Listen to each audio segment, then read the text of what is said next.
But one nice thing I've seen in recording live streams for Chrome is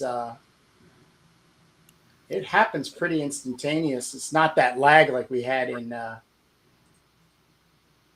Rareside. All right, we are live, my friend. Good morning, and good Juneteenth to you, sir. Good, happy Juneteenth and happy New York Knicks Day. We had a parade yesterday in the city. So New York City came alive. That 2 million people came to see the parade, and they didn't have capacity for that. Yeah, I've seen the post-apocalyptic video. The trash, Yeah, a lot of that. the trash, and it just looks like 1978 New York City. It's ticker tape. It's like confetti. Right. And when the Knicks were winning, there was all these videos of like buses being put on fire and people trampling on cars and everything. It's really misleading. Like those things happened, obviously, but there was 10,000 people on the streets, and the amount of vandalism and violence and problems and crimes that there were was lower than an average night in New York City.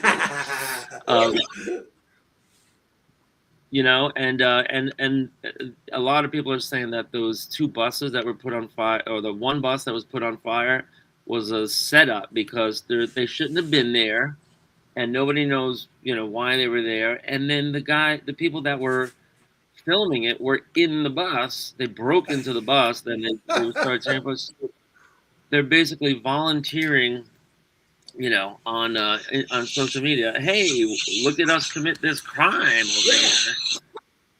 Yeah, that seems like a setup. Like, I'm not so conspiratorial as to say this is like, Mossad or FBI or, Spurs fans or anything. But it is agitators.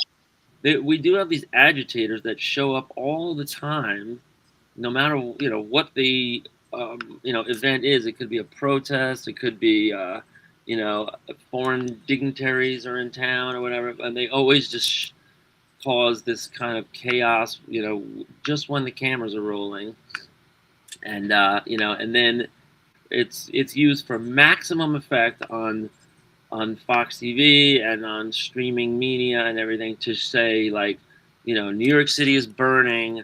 Look at the savages. Look at the the crime and the animals and everything. And then everybody actually thinks that.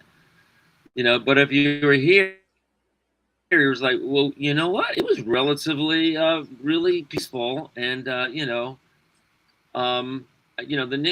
Knicks winning the championship it hasn't happened in anybody's lifetime unless you're more than 53 years old.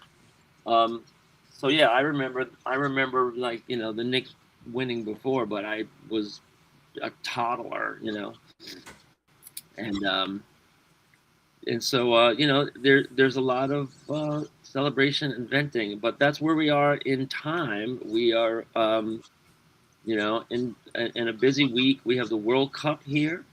The biggest World Cup stadium is in the Meadowlands, so there are that stadium holds 80,000. So there's tens of thousands of people in the area. Every time there's a game, and some people fly in for like, the Brazil game, the Portugal game, Spain, whatever, and 80,000 people every couple of days coming in, and using all of our services and everything. So, that's why they do it. It's good for business, but I have yeah. So yeah, there was a really exciting day, and we're also getting, I think Father's Day is what, next Sunday? They always have dads and grads, right? So it's like the end of school this time of year, and today is the Juneteenth holiday. We're making up for last Sunday where we missed, and there was a reason for that too, which I'll get into when I talk to you about my 2 LCS visits that I did on last week when we weren't doing our podcast. But yeah, I have. Nobody can see, but I've just scanned. Actually, I can share it if you want. Let me see. If I go into screen share, let's see how nimble these um, these things are. I'm just gonna hit save first. So I scanned Turbo Pit Fighter #2, page 1. Woohoo! At 1117, and my scanner only lets you scan at 600. I'm going to down sample that to 444, which is just the number I've been using. But I'm going to give it to 444 DPI at 1117. That's the raw scan. Cool. Now, some of it is looking really light on my screen, and it's in color. So I'm giving it to you to mess with, because it's got the blue line guides on there in blue. Yeah. And you can level that out if you want or whatever. But to my eye, this probably needs a little curve adjustment in Photoshop. If you're going to print this out and ink it, I'll leave that all up to you. Cool. Thank you. It's going really slow. Let me see what happens if I click on settings. Okay. Now I go video source, screen share, replace camera. And then we'll say select a screen or window. And I have this window. Let's see if this is working. Oh, wow. There you go, Jake.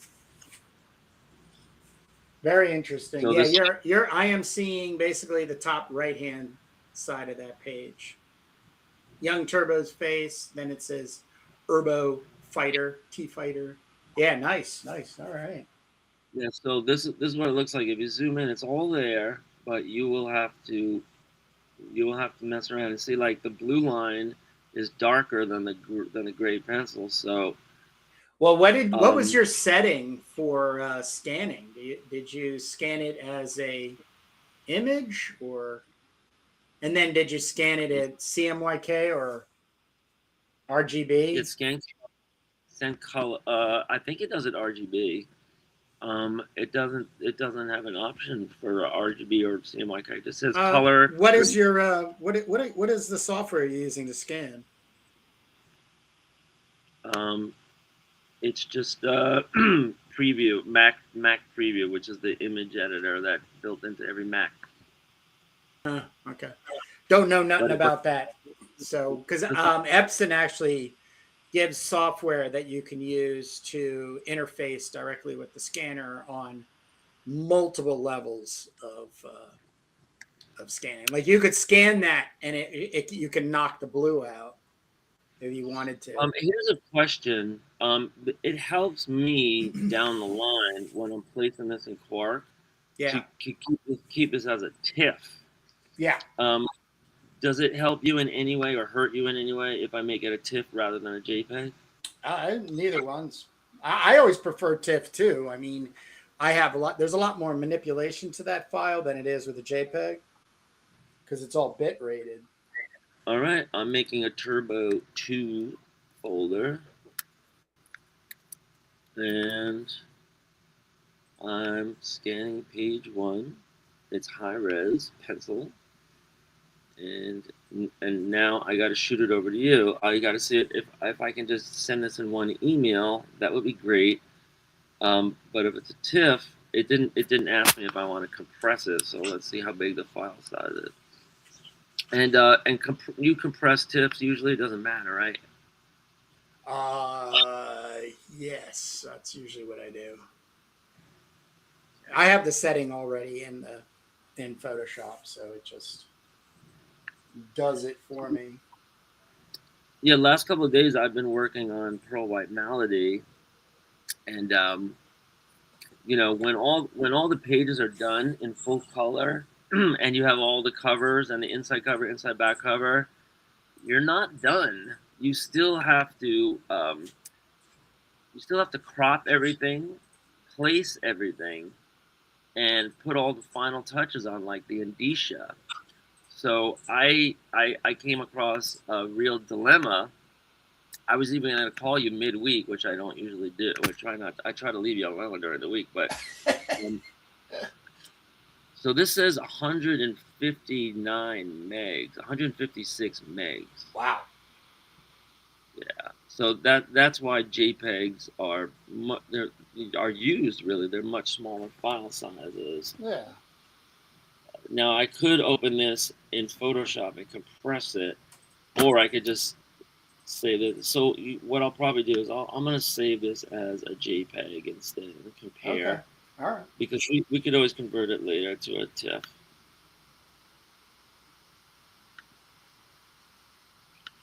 Oh, brother, it's saying I don't have the privileges. Give me a break. I don't have My computer. His 28-year-old computer.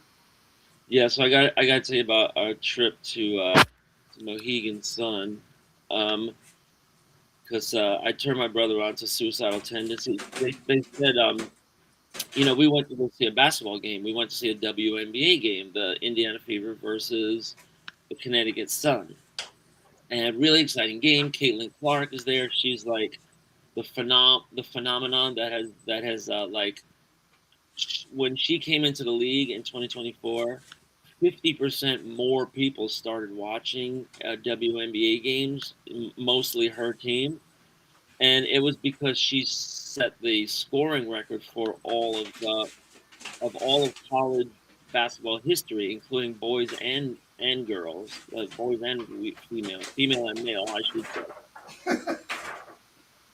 And once she came into the WNBA, a lot of people started watching the WNBA, and not just her team, like really the whole league has just seen this upsurge, and they call it the Caitlin Clark effect. And Indiana Fever sells a lot of jerseys, like no matter where they go.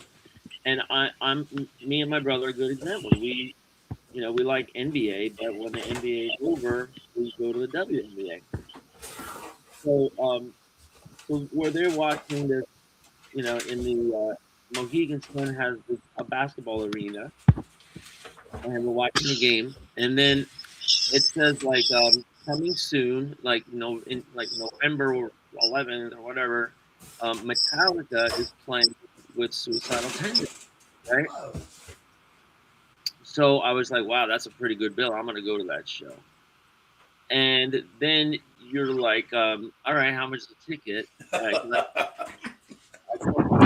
Because it is a pretty small arena, compared to Madison Square Garden or something like that. And it turns out the tickets are $600. Wow, that's cheap. No way. So I'm not that's so you're definitely going by yourself and not buying your brother a ticket. Well, my brother's like, who's Suicidal Tendencies? And I was like, what? You don't know who Suicidal Tendencies is? And then we're walking around this casino, and I'm trying to sing him Institutionalized. I'm not crazy. Institutionalized. You're the one that's crazy. They put me in an institution.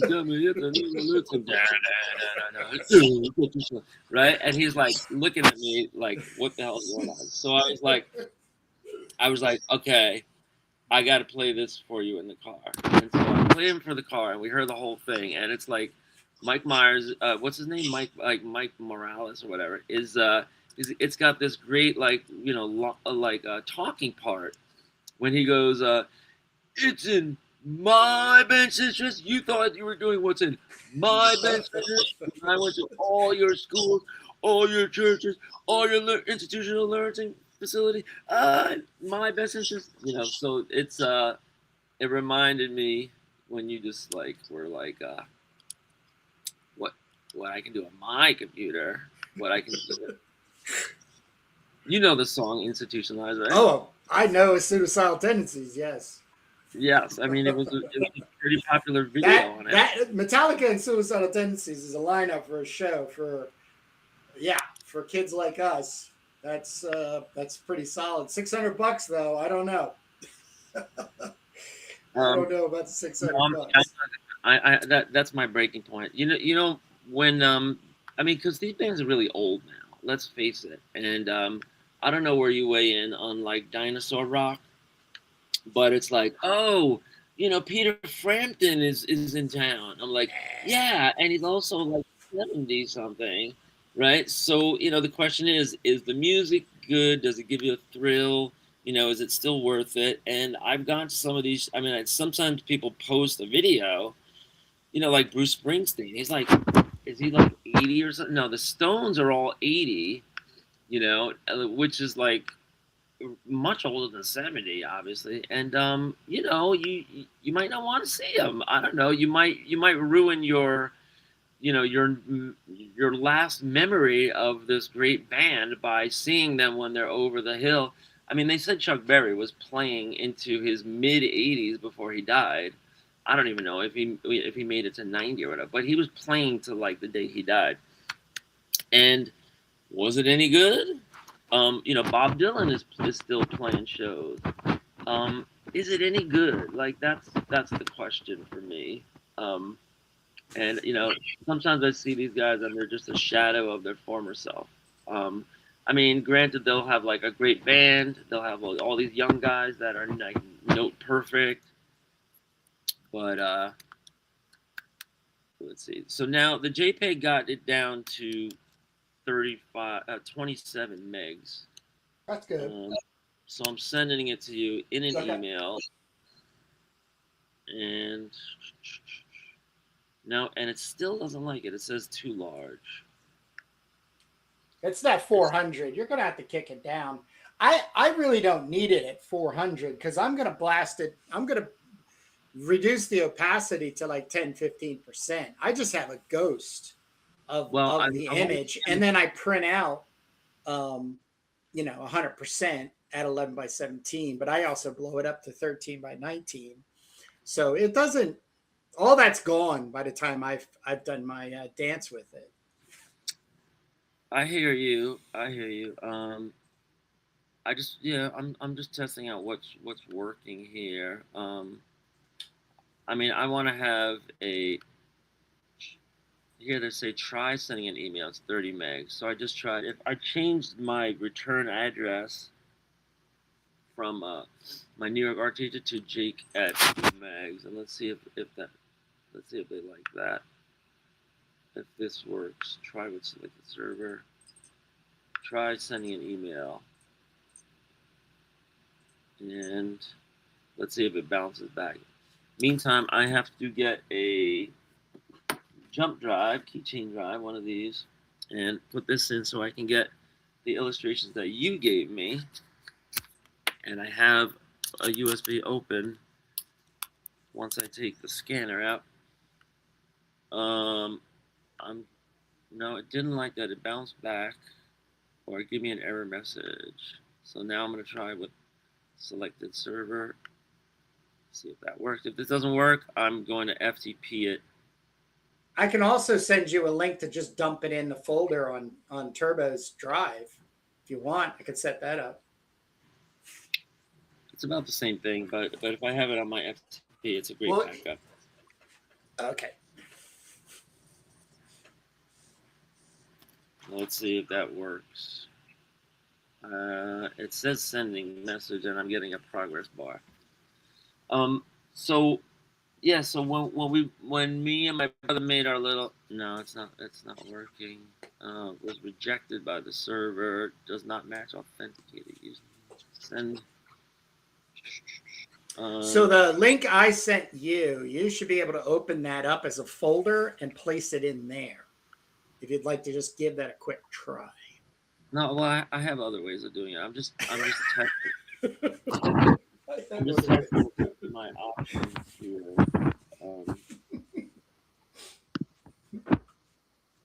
Because I have an FTP site, I can go to real easy.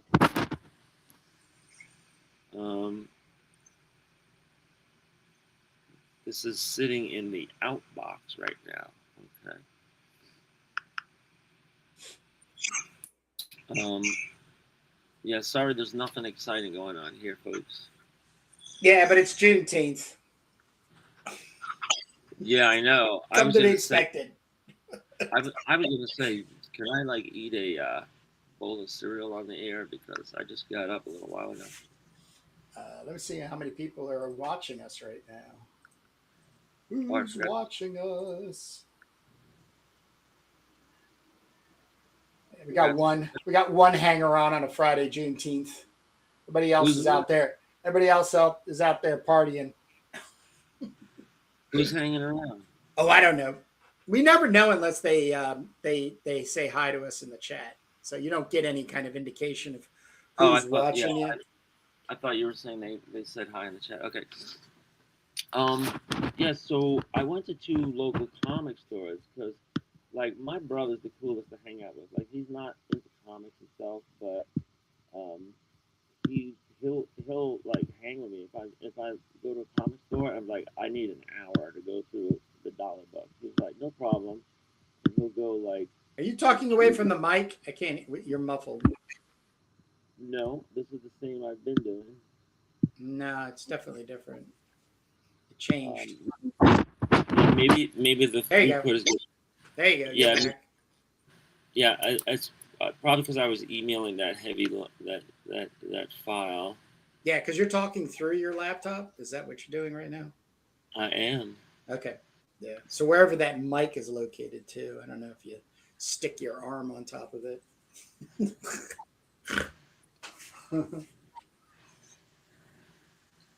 Yeah.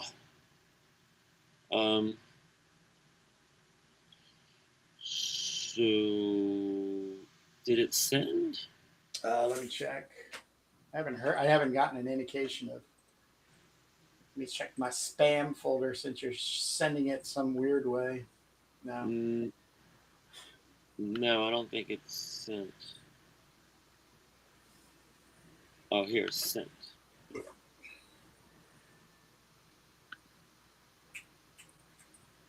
Oh, all right. No, it's still an open window that was not sent.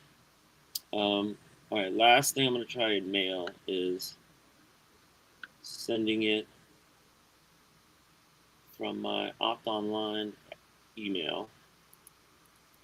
Yeah, I've been a busy boy. I also yesterday, I took off school yesterday, believe it or not, and I was I haven't missed a day all year, and we're just doing like field trips now, and it's like it was a half a day too yesterday. So I said, screw it, I'm taking off school, and I went to do 2 things. I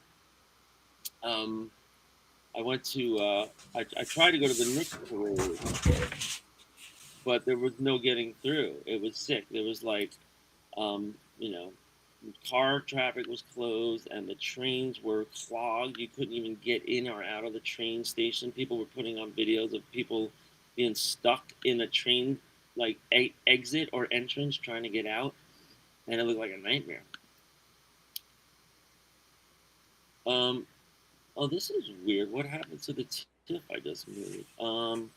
So I went straight to Brooklyn, and last night I went to a Bernie rally with AOC and all those people, and they had a whole slate of New York people that are running for office, and I'm in Brooklyn with this huge crowd in this gigantic theater. So it was a good time had by all, but who comes out but Zoran Mondani? He made a speech, and he had just made the speech at the Knicks rally, that was live streamed all over the world. They gave the Knicks the key to the city, and then there he is in Brooklyn at this other thing. So he had a busy day, and I didn't go to any comic stores yesterday in Brooklyn because I'd had enough by that time. But yeah, this is so weird. I can't find the turbo tip I just created. All right, I just got an email from you, so I'm going to see what transpires here. All right, I got the scan. I'm downloading it to my folder. Sweet. All right, that'll hold you for a minute, and then I'm gonna. That'll hold you for a minute. That'll shut you up. Yeah, where did that tip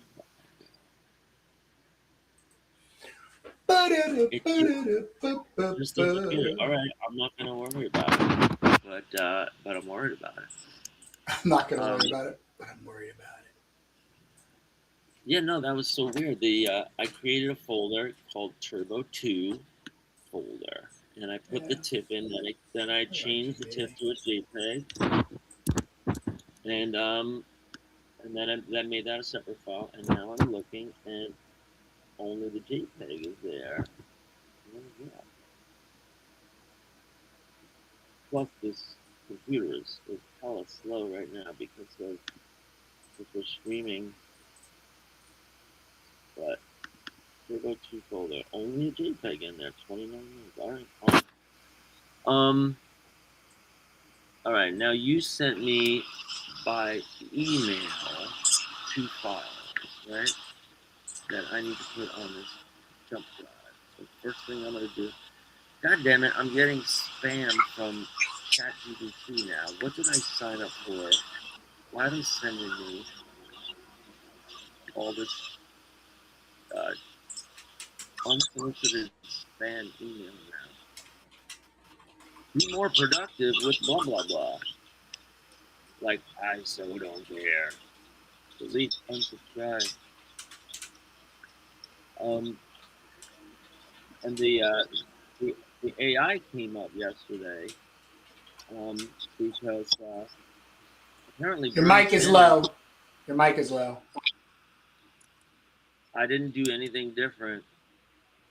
Well, now I can hear you. I think it's going in and out depending on the throughput. Yeah, because you're uploading and downloading.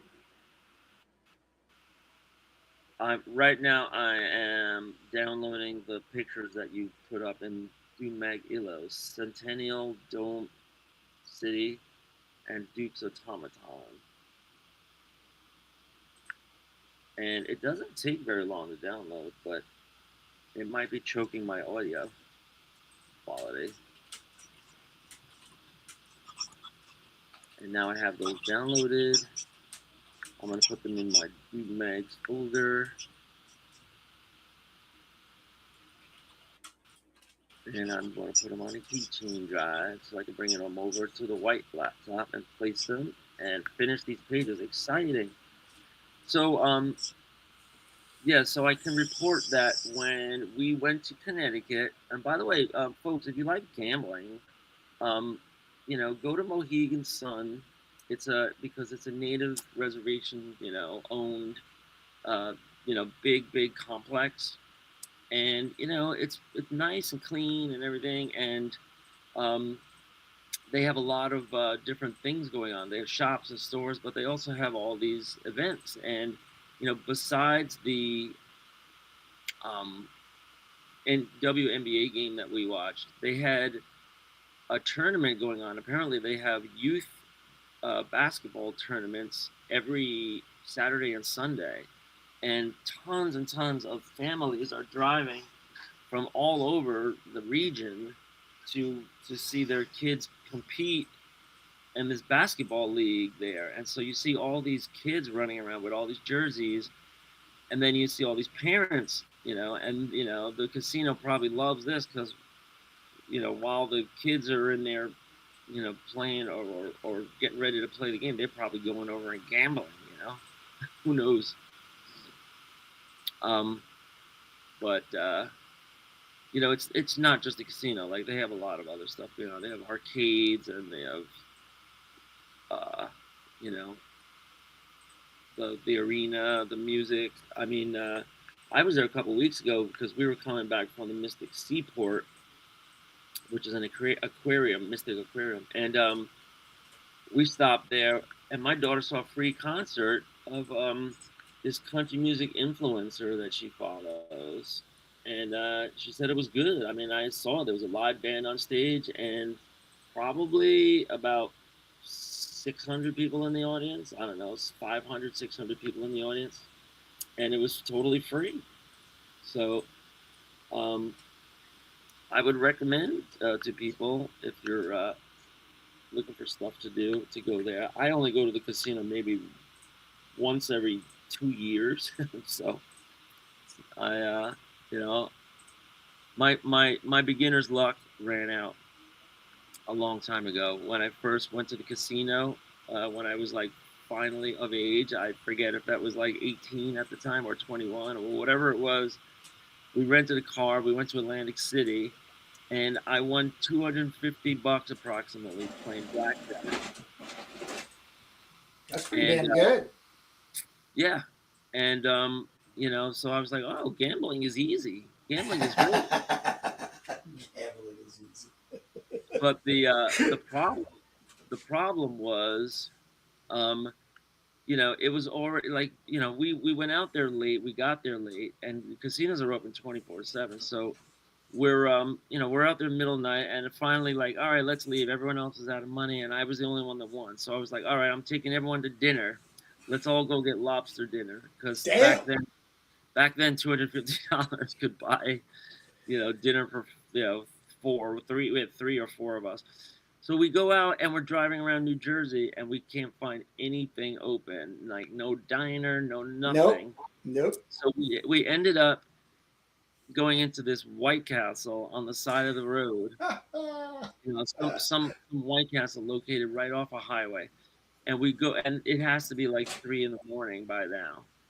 And we go in and we look around, nobody's there, and we were like, "Where are all the people?" So we start tapping on the windows, and it turns out that all the guys that worked there were like taking naps. Because this is before they had cameras in every workplace. So now, like, these guys are just like taking naps, and so we were like, "Hey, man, can we get some hamburger? Can we get some White Castle?" So one of the guys gets up, and he sees like we're just like, some crazy partiers, and he just like opens the door to the inside part where they make the food, and he just lets us make it ourselves. It was the weirdest thing we ever saw. Damn. All these guys are passed out in White Castle, and we're making our own burger. And the one guy got up to like, to charge us, but that it was the weirdest thing. And by the time we got home, it was like 6 a.m. or something, and 5 a.m. So that's my beginner's luck story. And then every time I ever went to gamble, I lost everything. Like, $200. It wasn't gambling my loot, but did you always do blackjack? Blackjack is the smartest thing to do, because It's true. It's true. 42% chance. The only way I was taught, the only way you make money at blackjack is splitting. Splitting? Yeah. So if you get cards, certain sets of cards, you can get, you can split them, and then you got to bet on 2 hands. So I mean, I actually got up. You can, and then you can end up keep playing. I mean, actually, I knew guys that would play 2 hands all the time, so they would just sit into basically there. But like that, that's kind of like that was kind of the blackjack strategy, and playing all the way through. You know what I mean? So, but I had a buddy. We used to go after waiting tables, and so we'd be like flush with cash. So like 11 o'clock at night, we would just drive straight through Jersey to Atlantic City. And then we would, this one buddy always threw craps, doubled his money at craps, like in like 15, 20 minutes. We never knew how. And then, we just hit blackjack tables, and then probably like bowed out at around 3 a.m, went, ate in the hotel for breakfast, and then got back at like 6 or 7 a.m. Yeah, gambling is it's like math for stupid people, right? Well, there's a lot. I think there's a lot of strategies to it, and I just couldn't really, like, I could get the splitting cards thing. So, rudimentary, I could do that, but I would always, if I got close to doubling my money, that was where I would go. I would back away. But my buddies were so aggressive. These 2 guys I would go with, they were so aggressive about like trying to get back up, that, you know, I usually have like 2 hours to kill. And so I used to like wander around the dollar slots, and this would work 2 times out of 3. I would watch like 2 or 3 old people that were just cranking, like an old lady just cranking the arm, right? And I would just kind of watch how much she would be getting out of the machine, right?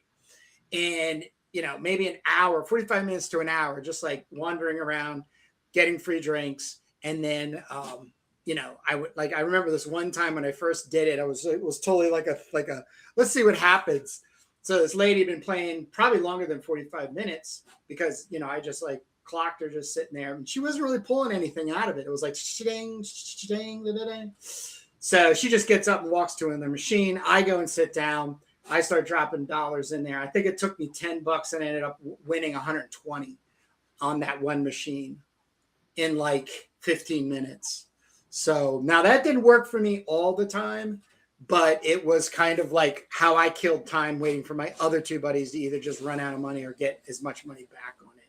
So there are strategies. The thing about the thing that I hear about the automated, you know, like any machine, Joker Poker or those, like it's pretty sick when you walk in because like everything is now these giant screens with these giant video screens that have like the biggest, like brightest colors, the most garish, you know, graphics and colors that you can imagine. And I want to say for anybody listening out there, you know, if you're an artist and you need like some job to pay the bills, look into these casino animation companies. Oh yeah. I had a friend that went to Savannah School of Design, and when he graduated, his job was working. You know, he got recruited to make animations for these, you know, casino game animators, and you know, you walk in, so it's like you know, Egyptian pharaoh or whatever, and so everything is like Egyptian, and you know, these video screens are bigger than a plasma TV. They like go vertically up, and then these people are playing these games. You don't even know the rules. It's so convoluted. It's like, you know, there's like 9 rows and columns, and you're playing like 9 times 9, you know, things at the same time, and you know, and it's just sick. So I wanted that. I wanted that job. I think right after you and I were on the cooling, I think it was like 2002 or 3.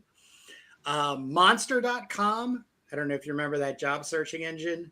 Oh yeah. It was really cool. Like I remember when it first launched, so they were really trying to get people to like just play around and use it.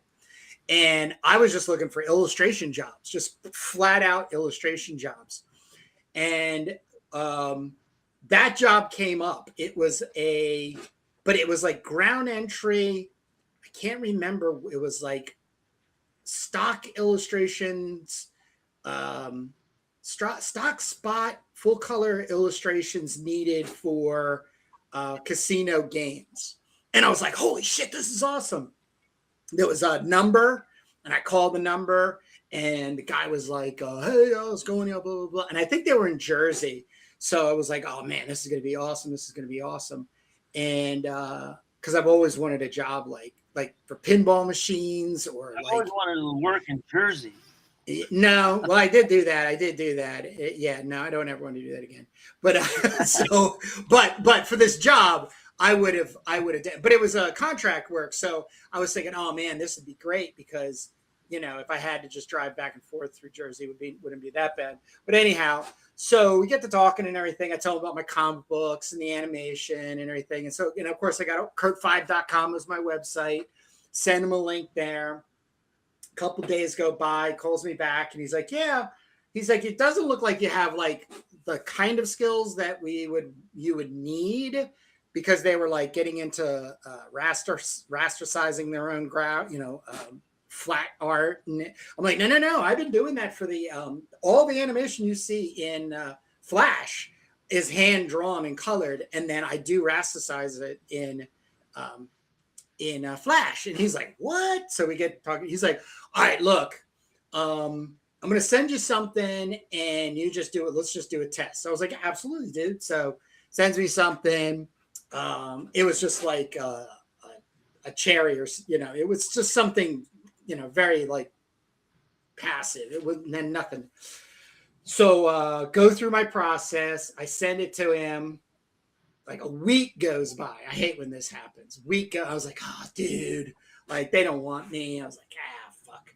So then I get a call and the guy goes, not bad. He goes, you weren't full of shit. And he goes, yeah, let's start getting you going. And he goes, but we need to send you to training. And I was like, what do you mean send me to training? And he goes, yeah, you're going to have to fly out on your own card to Vegas to this course in order to get all the training to come back here and do the contract work. I was like, are you kidding me? And he's like, no, they don't. You can't do. I think there was some sort of legal thing where you couldn't do the work without like certification or something. It was almost like union, I think. And I was like, I'm not doing that. Yeah. Forget that. God damn it. Yeah. Why tell you that up front? But I used to get a lot. That was one place I would get a lot of work. And then there was a website called Freelancers. And I get a lot of like spot illustration. I still love spot illustration work. If I could be a spot illustrator for the rest of my life, I'd be happy. As long as it's like fantasy, comic booky art. You know what I mean? Like that would be my jam. I would be totally happy doing that for the rest of my life. Yeah, my friend Steve Patterson, who I'm talking about, he actually worked for Sony for a while, for a couple of years before he got the offer. And I think that casino animation place was a startup. But you didn't have to like animate too much. It's kind of like it's kind of like Mortal Kombat video game. Like you had to do a character and then like do a sequence of a movement that they would do. Yeah. Right. Like, and this would be like if somebody wins or if somebody loses, like a little thing would appear on the screen for a second, like, oh no, you lost, or oh yeah, you won, and they would just like do put their fist in the air or high five or whatever. But it could be whatever, like there was King Kong, and there's all like it's like pinball machines. They all have a theme except they're Joker poker machines, and they all have a theme, they all have a gimmick. So that job, it's got to still be going around. I don't know, probably AI is replacing a lot of that work, but yeah, when you walk into a casino, it's just overwhelming, the sights and sounds, and the number of these video poker like plasma screen, diamond vision screens, compared to the number of like slot machines where you pull the handle like the old-fashioned way. It's just like taking over. And you see these old people there, and I'm walking by, and it just shows you, anybody walking by can see how many credits you have. Yeah. So they're like 4,000 credits, 1,000 credits, or 500 credits, whatever it is. I mean, every credit is like either a quarter or $1, and these people are just like, I don't know, man. They're just spending vacation money, or maybe they're spending the rent Social Security. Yeah, I mean that's why. I mean we saw the Knick game there where they clinched the finals, and we were literally sitting in the FanDuel box. FanDuel has a little section, of the casino, which everything in there, all the machines are all FanDuel, so like they're like kiosks, and we're watching this game, and the Knicks are just killing them. And I say to my brother, like, why don't we place a bet? The Knicks are gonna win this game and close out the final. It was an exciting game. It was pretty close, but we were literally in the easiest place to place a bet, and we didn't do it. And everybody all around us is like screaming and cheering, and we're watching on these gigantic, monitors. So it was cool, but you know, but it's just funny. Neither one of us has ever placed a bet on sports betting. And So so you didn't like do it because you didn't know how to? Was that we just never, we just never like broke our cherry and yeah. placed a bet. So that would have been the night, because I knew, I had a feeling the Knicks were going to win, and I said to him at the beginning, um, "Did you know like the Spurs were favored in every single game in the finals, and they only won one game, and that was a close game. The Knicks devoured them, and but the bookies, they set the spread. Um, every single game the Spurs were favored by like 5 points. So I heard that FanDuel and DraftKings and places like that they lost a ton of money on the Knicks because um, they had they what ended up being the results was very different from where they were setting the spreads. You know, and and they only lost one game, so they like I know the spread is based on like computer modeling, but like they never once caught up with reality, never once. And so like the I did a simple search, and they said that FanDuel lost a lot of money on the Knicks, since the beginning of the season, because every year you can place a bet whether your team will win the finals or not. And Kurt, if you place a bet right now that your team will win the finals next year, you only have to place $100 bet, and you get a huge payout. It's like the brackets with the NCAA. So if at the beginning of the year, if you pick the Knicks to go all the way, a $100 bet wins you $2,500. So that's Nice. 250 to 1 odds of the Knicks winning the championship, and they ended up winning. So they said that FanDuel lost a lot because a lot of people took that bet, and a lot of people thought it was going to be the next year, and they were right.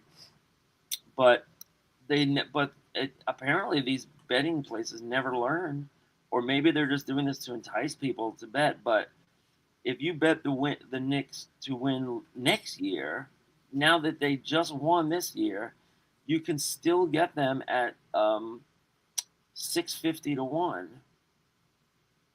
right? Or 65 to 1. So $650 for $100 bet, or maybe that's 65 to 1. So all the people betting on all the teams makes them a pot of money, and then they have to just pay out to whoever wins. But the odds right now are that the Knicks are only like 6th in line to win it. Right now they have San Antonio winning. I don't know why, but they're still favored even though they lost. And then OKC is number 2, and then Boston is number 3, Detroit number 4, and then the Knicks. So it's so weird how the betting markets have them as perennial underdogs, but I don't know, that's how computers work. And they might even lose money one year, because the modeling didn't match reality, but it helps them overall if people get gambling addictions. Right? Yeah, they're not going to be hurting. No, yeah, even if they have a down year, they that's all factored. I'm sure they're making a ton of money, because all you see is goddamn, every time you're watching a game, that's all you see is commercials. DraftKings, the Oh number yeah. one sports book. All Oh right, yeah. next commercial. FanDuel, the number one thing. Next one.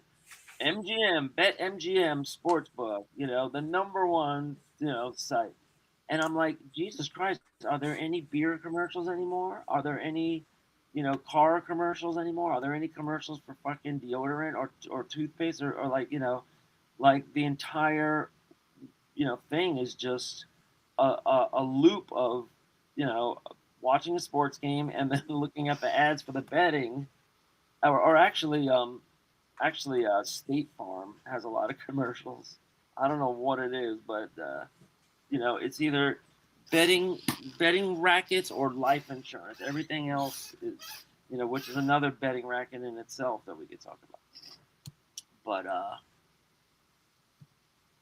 thanks for putting up with me. I know you don't dig sports, so that was for our sports lovers out there. You're so kind. You're so kind and gracious. Well, I did show you like the WNBA has some amazing athletes playing right now, and I really wonder if you're, if because I like to draw the female form. Obviously, Turbo Pit Fighter is like muscular, athletic female, and you do life drawing all the time, right? Yep. So it's interesting, to watch women's sports because, the WNBA does not have this like aesthetic thing going on.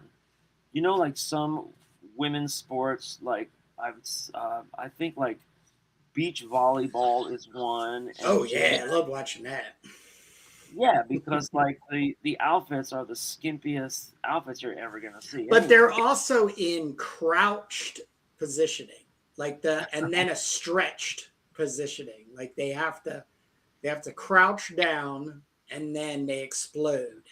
And so you're always like when looking in the anatomical mechanisms, even for life drawing. I've actually kind of slowed down on some of the life drawing around here because the models they have no action in their body. In other words, they don't compress, they don't do a pose that compresses their body, and then the next pose should be an expansion of their body. So then you can have a better understanding of the working mechanisms of not only the human figure, but that person's body. And, if they're got some weight on their bones or they are skinny to the bone, you have all that kind of stuff. But I do, the other favorite sport to watch in a similar, because it has a similar compression and expansion, is tennis. Yeah. Right. And tennis has an aesthetic. Like the outfits in tennis are very like considered and very thought through. There's even like, you get It's your just a line. skirt and a tank top, I mean, but once again, it's just looking at the physicality of the mechanical working of the body. It's not just trying to render somebody, doing an overhand serve. Like that's kind of contradictory in the way of why we do figure drawing. Yeah, I mean, so that's one thing, because the WNBA does not really, it's not really designed to show the aesthetic of the athlete's body, whereas something like beach volleyball is supposed to, or the uniforms are very skimpy and bare, and it is interesting when you draw to to see when muscles are like straining, and and that kind of stuff really helps you if you're an artist, and especially if you're doing like action poses and stuff. But so the WNBA, the uniforms are not, they're not really like exploitive, is what I want to say, right? They're not really like prurient or whatever. They don't like, they have this thing in the WNBA, something that the NBA is starting to copy, where it's called the walk up. And in the there's photographers waiting for the players to get off the bus and go into the arena. And so you should see these WNBA players, how they get dolled up for that, because all the fashion designers are saying, hey, can you wear my can you model my stuff? And then they have an Instagram and they post it on Instagram. And some of these players have, hundreds of thousands, if not millions of followers. just for their fashion and style, and they're getting dolled up and doing the whole glam thing, and that's great. More power to them. Like, I love it. Like, get an audience, get a following.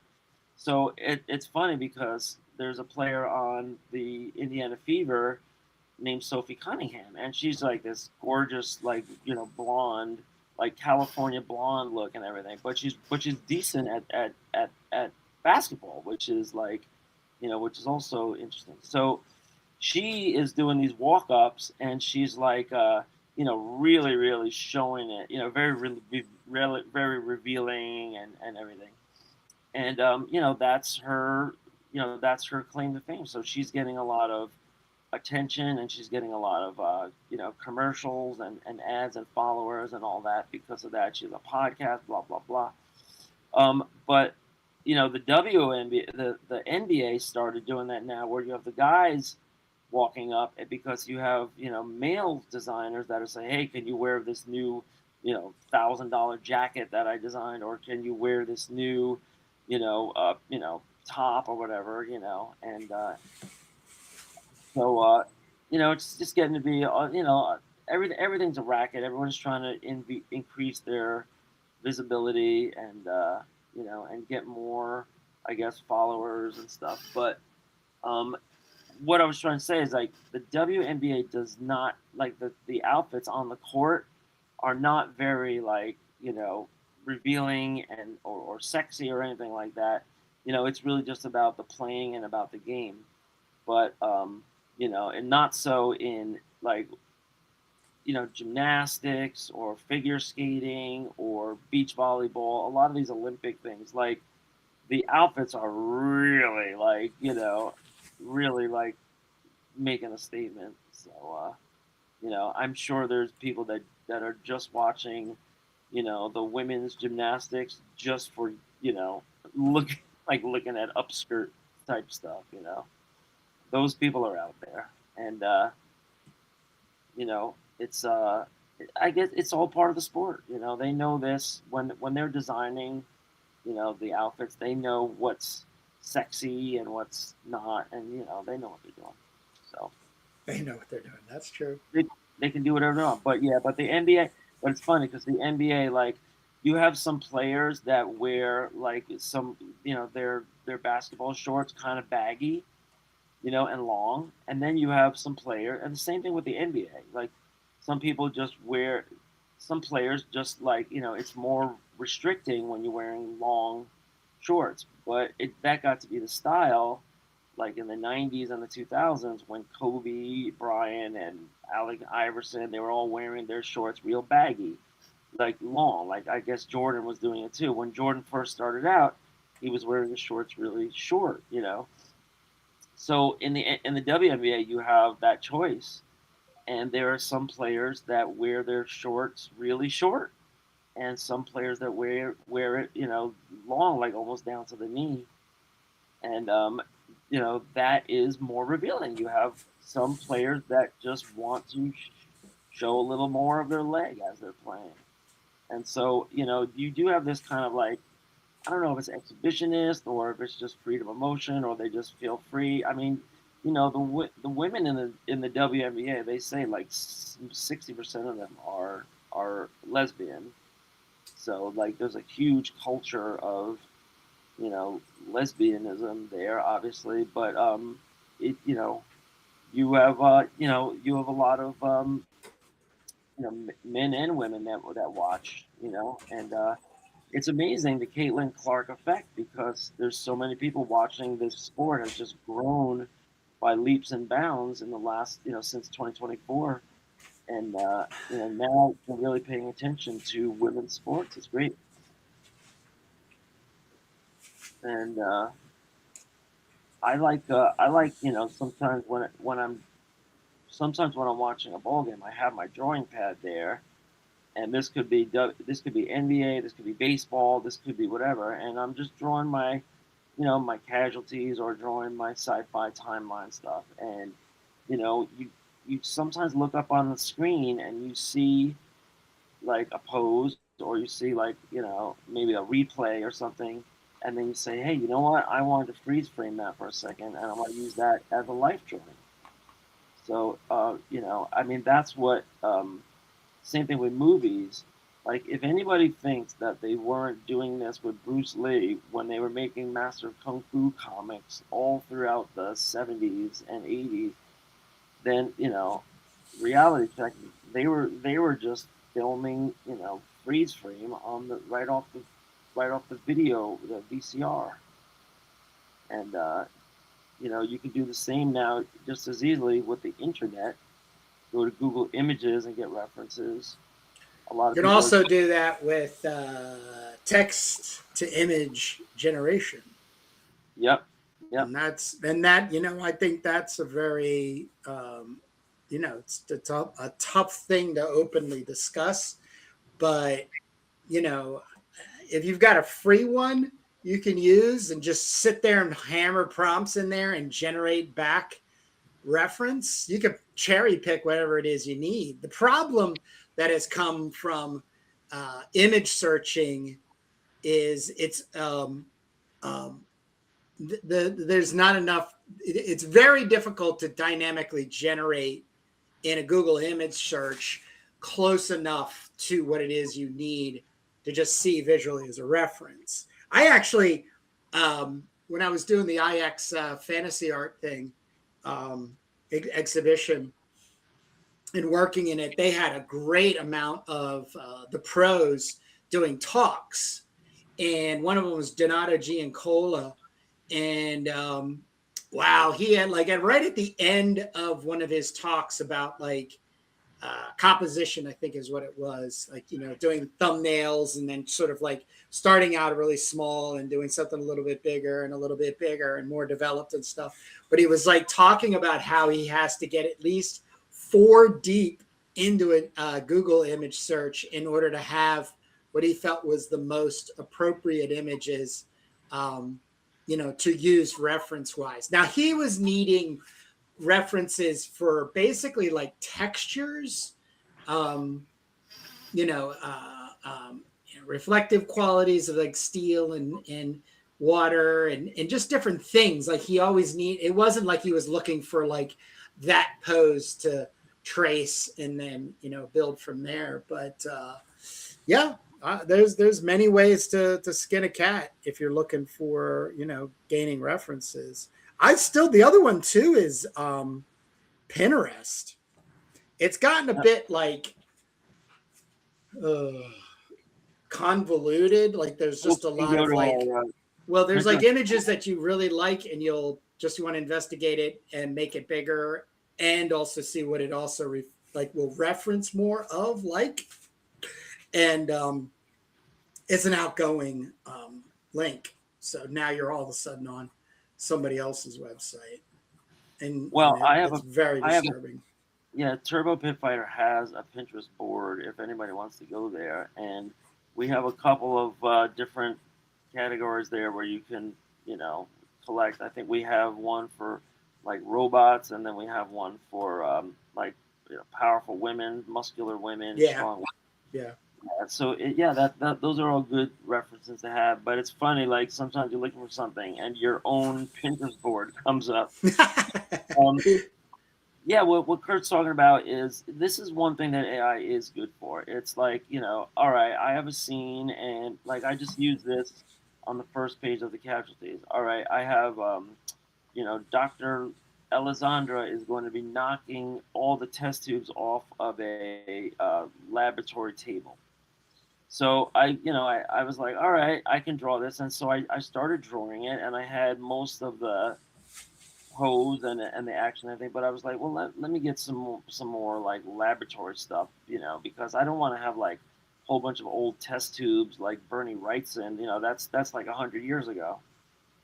So I put it into ChatGPT and I said, you know, somebody, you know, in a lab coat knocking over a bunch of, you know, laboratory equipment, you know, futuristic laboratory. And everything it gave me was crappy, but I was able to, it gave me the idea that I needed. Like it solved my problem, but it wasn't because. Well, it's reference. It's reference. It's not Yeah. copyable. You know what I mean? Like it's And not. you do the same thing. You do the same thing in Google image search, and if it comes up with something close but it needs a tweak, you can then take that image and put it into the other thing. So you can keep messing around. I mean, comic artists have been getting stuff done by hook or by crook. Like they used to use photographs, and they used to use Xeroxes, and they used to use, assistants, and they used to use everything. So, no matter what you use. But the one no-no is that you don't want it to end up looking recognizably like AI. That's the one admonition that I would give to people, because, some Well, people you just don't want to trace it. That's the tougher part. There is a whole, I would call it a secret art form, which do you remember the Lucy, or the artograph is what it was called? Do you remember artographs?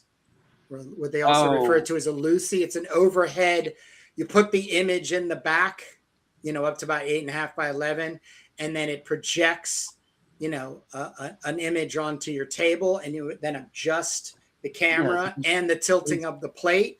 But the thing is that you would very much like freestyle from many images imposed on the composition of your page, then basically do all the work. It was just a way to get to the composition being set in order for you then to develop all the nice juicy bits and details from there.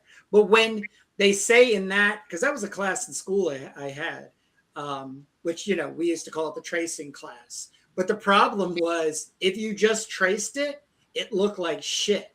But there was an art form, which, by the way, the artograph itself is, what changed the Renaissance in their being able to render lifelike portraits specifically, is what it was used for. Is Venice had come up with a piece of glass, which ends up becoming the lens. So it was round, but the glass was that thick. So it was pinched, huh? The camera obscura. Yeah, the camera obscura. But that lens, when you brought something in, would then shoot it in reverse. And so it were upside down at first, as the way they had that machine. But the machine was always like hand built by, someone's uncle or dad in a sense. But what an artist in the development during the Renaissance was actually working towards was owning this lens, was being able to go to Venice or have somebody buy one for them.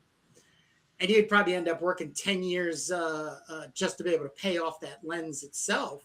But that was the cornerstone of how good or how well you would be able to make compositionally your art in Renaissance time, and then therefore gain commissions. I mean, Caravaggio, his biography is one of the best art biographies on an artist ever, because he was basically a criminal.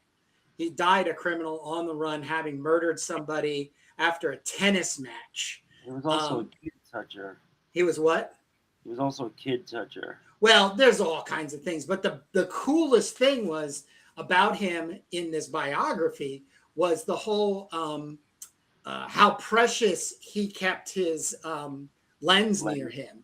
So he always walked around with this lens because he was terrified people would go into his studio, break in just to steal his lens. So it's so fascinating how tracing, if you will, is so, boiled down into this sort of like childlike amateurism. But I could sit here all day and ruin people in how, like, Neil Adams lived off of Polaroid cameras and shooting everybody in the office in those poses, in those comic books. He did. Yeah, but that's not a guarantee that you're going to make great art, though. No, yeah, and that is exactly the point. It's exactly the point. You have to it's like a launching pad. You've got to be able to leap from there and make it happen. And that Yeah, is that's like very the difficult. It's very that's like difficult. my brother's always telling me, like, you know, a lot of people saying, "Oh, the games are rigged now. Like baseball games are rigged." You know, like if a pitcher serves up like a softball, to a hitter, and he hits a home run, the pitcher might have had somebody place a bet, that there was going to be a home run that inning. And so a lot of people are suspicious that it's rigged. But my brother is like, yeah, that could be happening, but the guy still has to hit the ball over the wall. That's such a good point. Yeah, so I mean, So and so like let's just like keep it in the art for just one more second. Yeah, you could make a living tracing, but you have to get down to actually sitting down and making something somebody actually wants to see.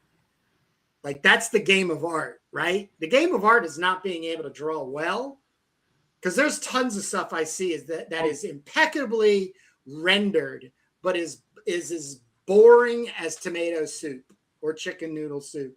It's just boring.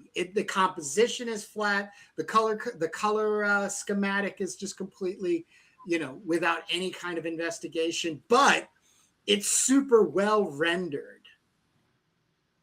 yeah, well, I think we spoke about this before, but the controversy of whether lenses were or not used, it's not a done deal. It's not a closed book, because I think the biggest one was Jan van Eyck, the Dutch master, and he started doing this super realistic stuff, including like drawing people in a like there was like a mirror in the back of the room, and it was like a convex Yeah, mirror. So he that's would the portrait literally, of the Arnolfinis, excuse me, the right, Arnolfini and so portrait. he would, That's the intersection between Renaissance and what they also started calling Northern Renaissance, which was well, the I think time it was where also things got really, really photorealistic. right, and David Hockney, was an Yes, artist. He yes. published, God rest your soul, David. He just he passed away. he published a book, and it was very controversial because the the owners of think about the owners of the Dutch masters. Like if you own a John van Eyck, and now he has this giant coffee table book explaining how it's all lenses and tricks and everything. Now you feel like your value of your artwork is diminished. So they have like a material interest in lobbying for the fact that no, they were incredibly talented. Nobody else has ever been this talented. Blah blah blah, and they pushed back on David Hockney and this whole theory, and they ended up doing a 60 minutes profile on this Yeah. whole thing because it Yep. got to be so controversial. And I love it. I'm I here did for it. too. I I have a love it copy of it. for the science aspect of it, Yep. for the art aspect of it, from the history The aspect of it. controversy. I love the controversy of it because Yeah. it does shatter this ubermensch artist creative being other than us. The whole thing about making anything great in this world, not only just art, but like sports or anything, is you got to put the motherfucking time in. That's Yeah. that's the truth. There is no other equation, an element in the equation other than that. Other Well, than that.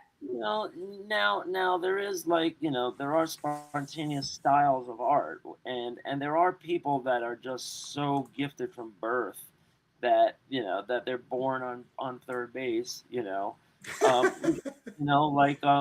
Like Jack Kirby. Like everybody says the same thing. Like he never did anything. Like it was always the first shot was perfect, right?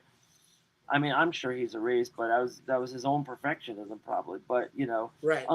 yeah. I mean, so there's natural talent, and then there's developed talent, and then there's tricks and references and everything, and we are all on a spectrum of creating our best artwork, and when we talk about process on this podcast all the time, and we speak to lots of other artists, you know, it's basically, yeah, you know, you get it done by hook or by crook, you know. And you know, there's so many people using so many different ways. Some people are sharing what they did, you know, and some people are not, and some people, you know, are just, you know, drawing old fashioned, and they eschew all of these, you know, digital tricks and everything. Some people, I'm always curious. I have I'm like, for instance, I know you and I have very different processes in imagination. Like, I've always admired your ability, and I've mentioned this before when we used to sit at tables at cons, is you would start at the beginning of a con by just like doodling a hand or some kind of head, or a truck or something, and I'd be looking over and I'd be like, okay. um, and then by the end of the con you would have this whole picture done, unless you had like grabbed a commission or something, from there. I need a jumping off point image wise. Like, I can sit down. There is no, I don't have, I'm not limited by my imagination in the sense that I can't sit down and start scribbling and the scribbles end up turning into something. But I think it's a different approach than what I've seen in an individual like yourself, where it's almost like the image is formulated in your head, or is formulating in your head. And every time you make marks on the paper, it indicates adding more information in your head versus back to information on the paper. well, let me tell you what I've picked up from reading the Robert Crumb biography. You know, and I might have been doing this a little bit, but maybe I wasn't like systematizing it. But they said that, you know, Robert Crumb was hanging out with, you know, S. Clay Wilson and, you know, Big Brother and the Holding Company, Janis Joplin, all these people, right? And he was always the guy that was just sitting there drawing, right? And so when you make your social interactions and your social visits part of your drawing work, you pick up a lot in your artwork. And they're explaining, like, you know, this is why this strip is like this in arcade number, you know, 2, is because Robert Crumb was having a conversation, and the commercial on TV was so and so, and then, you know, his wife said such and such, and then that's what ended up as the dialogue, you know, in some of these famous cartoons, right? You know, it's like the Kaiser Sosa thing. You remember the Kaiser Sosa Oh thing? yeah.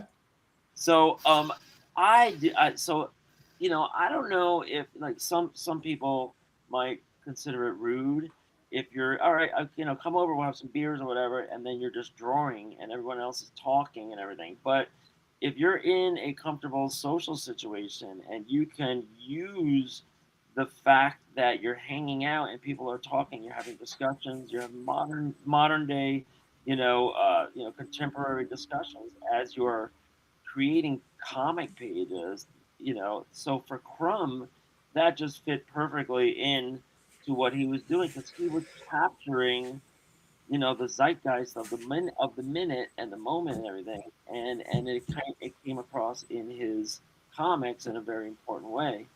Um, and so, you know, with me, you know, I might bring my pad somewhere, and if I'm going like to my brother's house where we're going to watch a game or something, um, you know, there aren't too many references that translate to, you know, Turbo Pit Fighter, and she's going to be in matches, and there's going to be, you know, drones and sentience and everything. But, you know, it is.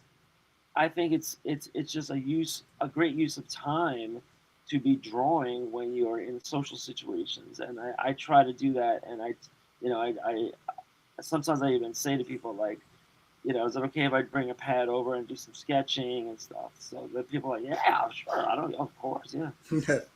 So, yeah, that's something that people might want to, like, you know, just like be cognizant of, is like, you know, especially if you're into like Zen, and you know, Zen is like whatever is happening at the time is supposed to happen, and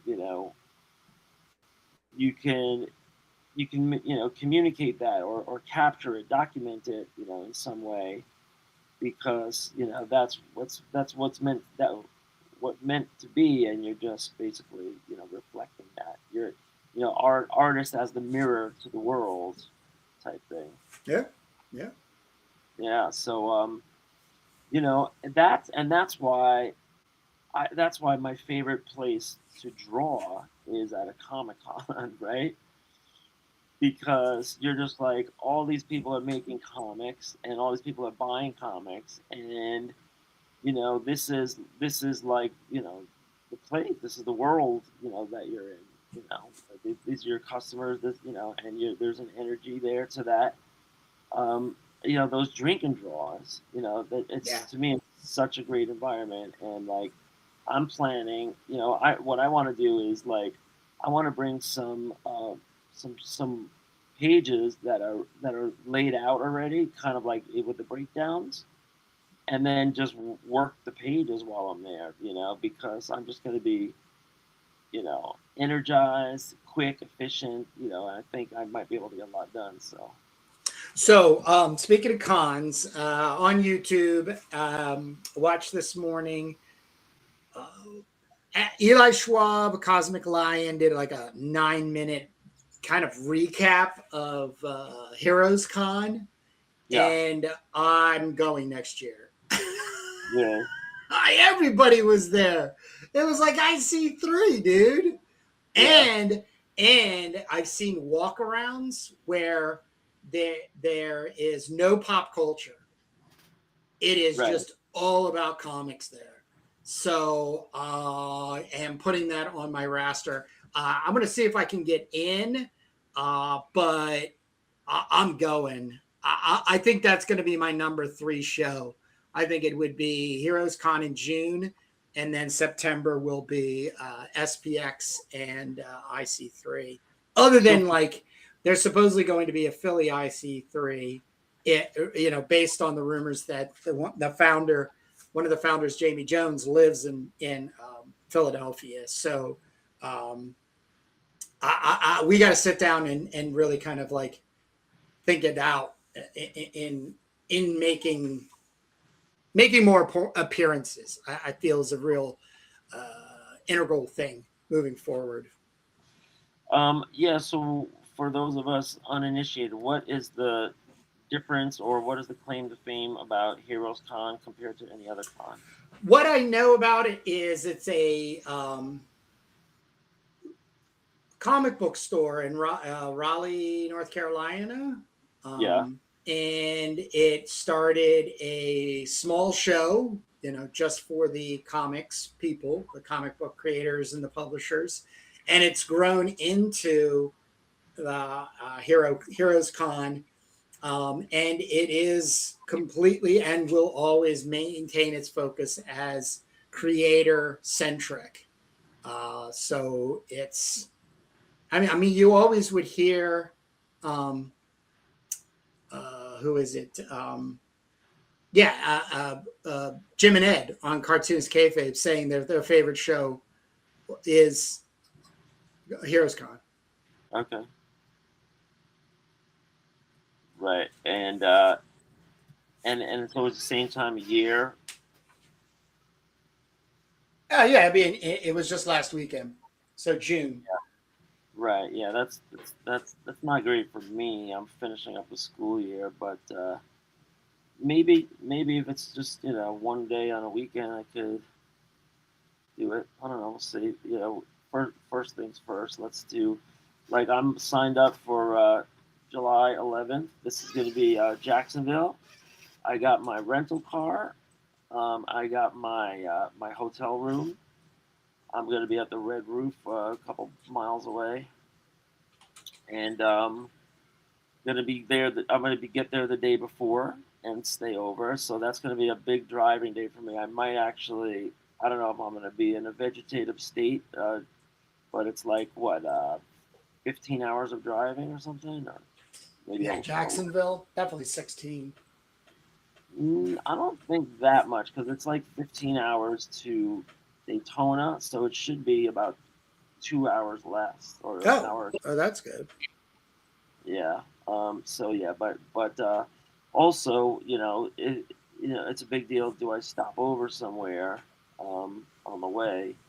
But uh, if you figure you want to power through, and that's your whole waking day, just sitting in a car driving. But I have lots of ways to occupy myself. You got podcasts and live streams and news programs, books on tape, all that kind of stuff. So it's not like you're a zombie. You can be productive with that time. And then you get there, and there's probably like a little social thing the night before the con, and then there's the con, and then the night of the con is the drink and draw, right? So that's all Yeah, you're gonna have happening. a good time. You're gonna have a good time. I'm Yeah, jealous. I'm jealous. I'm gonna have to order some more turbo teasers. I'm wondering how many I should order because I'm basically out. But you know, I don't know how. Like, should I just order like 40 more? You think, or I'd be careful. I mean, the number that always comes up, I think, is good is like a healthy 25. Because if you think of it, like the you have the weight of carrying them around.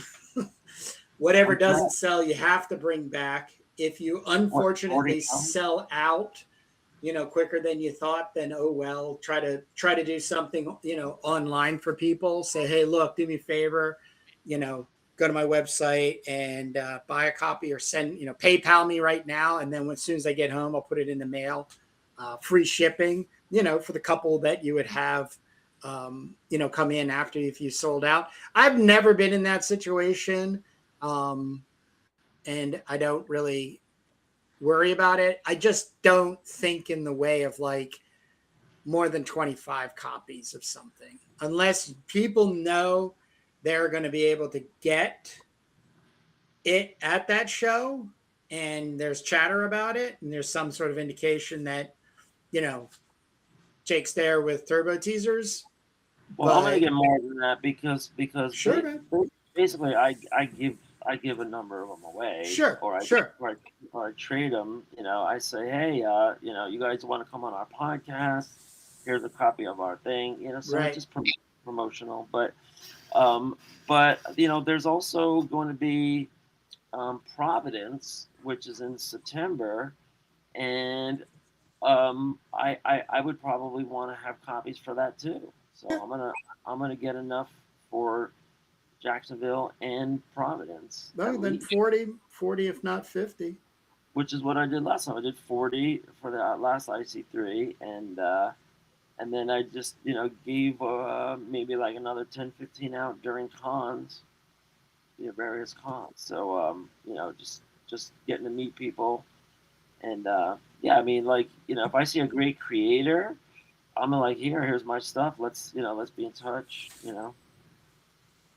Um, you never know who you might end up bringing on the show. You never know who you might end up collaborating with. Who knows? Who knows? Who knows? Only the show knows. Only the shadow knows. So I'm gonna have to take this brilliant artwork you sent me, and I'm gonna have to make it grayscale because it's full color. Yeah. Well, let's look at the different plates here. No, there's nothing really different. So there is like a little. Nothing really. You didn't do any light blue on this, right? That's all. Is that all my light blue, or you have this like white stuff that has kind of like a light bluish cast to it? What? Yeah, look here. There's definitely blue. Yeah, that's a color pencil just to make a light reflection off of the dome. That's all. I just wanted something a little. Yeah, and then That's me. we have this fade out area because I'm gonna put some text in here. So this is great. This is perfect. Uh-huh. So I'm gonna blast down all this, and I'm gonna just kind of like integrate this a little with some cloning tool. But oops, I just hit the save button. All right, let's let it save. You haven't converted that to black and white yet, have you? I don't think so. I'm No. about to do it right now. Grayscale. Boom. Whatever happens, happens. Yeah, sometimes you want to look at the RGB channels to see if there's a really big difference in the RG and the B, because then you might want to make a move with like curves or levels before you just flatten it to grayscale. But I didn't see anything like that, so.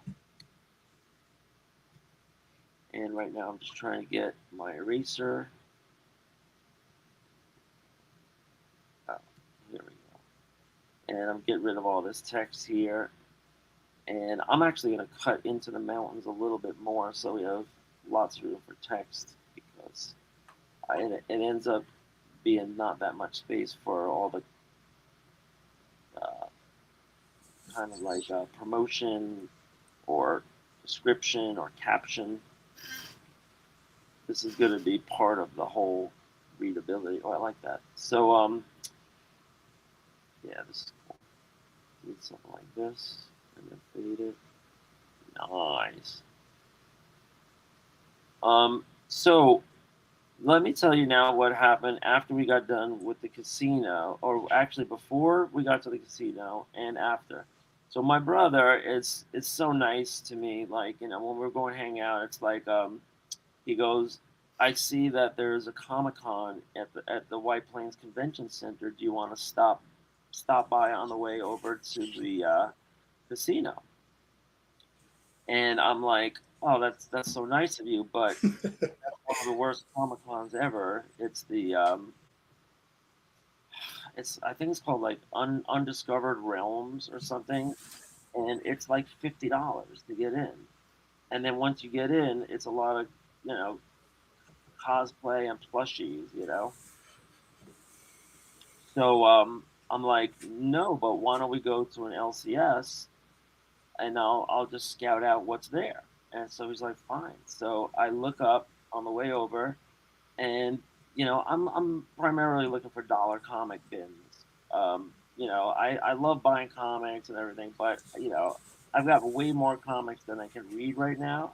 My to read pile is like overflowing, so I'm looking for dollar bin stuff that we can just, you know, bring on the show and try and discover things that we don't know about. And I look up Cave Comics, which is in Newtown, Connecticut. Newtown, people might remember, is the you know, the site of the disaster where there was like a school shooting. Remember Newtown, Connecticut? So there's a comic store in Newtown. It's like a little railroad shack right by the train station, and they had a nice like 6 extra long racks of dollar comics. So I went through them and I do what I always do. I'm like, all right, here's a pile that I'm buying. And then here's this secondary pile that I would, you know, I'm interested in these.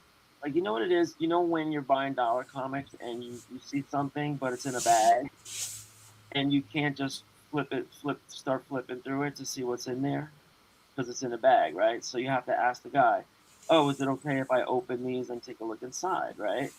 And so usually they're like, yeah, but you know, I mean, it's only a dollar comic, but you know, usually they're like, you know, they sometimes they don't like people doing that. But with dollar comics, usually they say it's okay. But that takes time to go through it, and and look through stuff. It's not even worth it if it's just a dollar comic. You know, just buy the damn thing and look at it when you get home.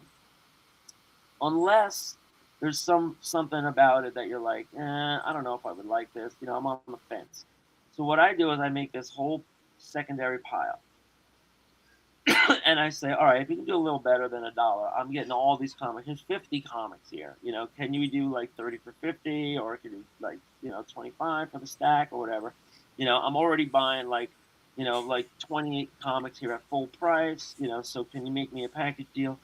And most of the time, you know, the store owner will work with you, and you know, these are comics that they're looking to blow out.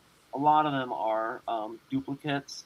You know, when you're in a dollar bin, you see, um, like the same comic like 14 times, which is why they have them in the dollar bin, because they probably have one copy out in the $5 bin, and then all the others are just extra. And then and sometimes it's comics that are in really bad condition. Sometimes it's comics that are not desirable. They're just so common, over like played out. So there's all these like comics in there. Usually I try to pick out the nice indie comics, all the interesting ones, the good artistic ones that have some kind of lesson to learn.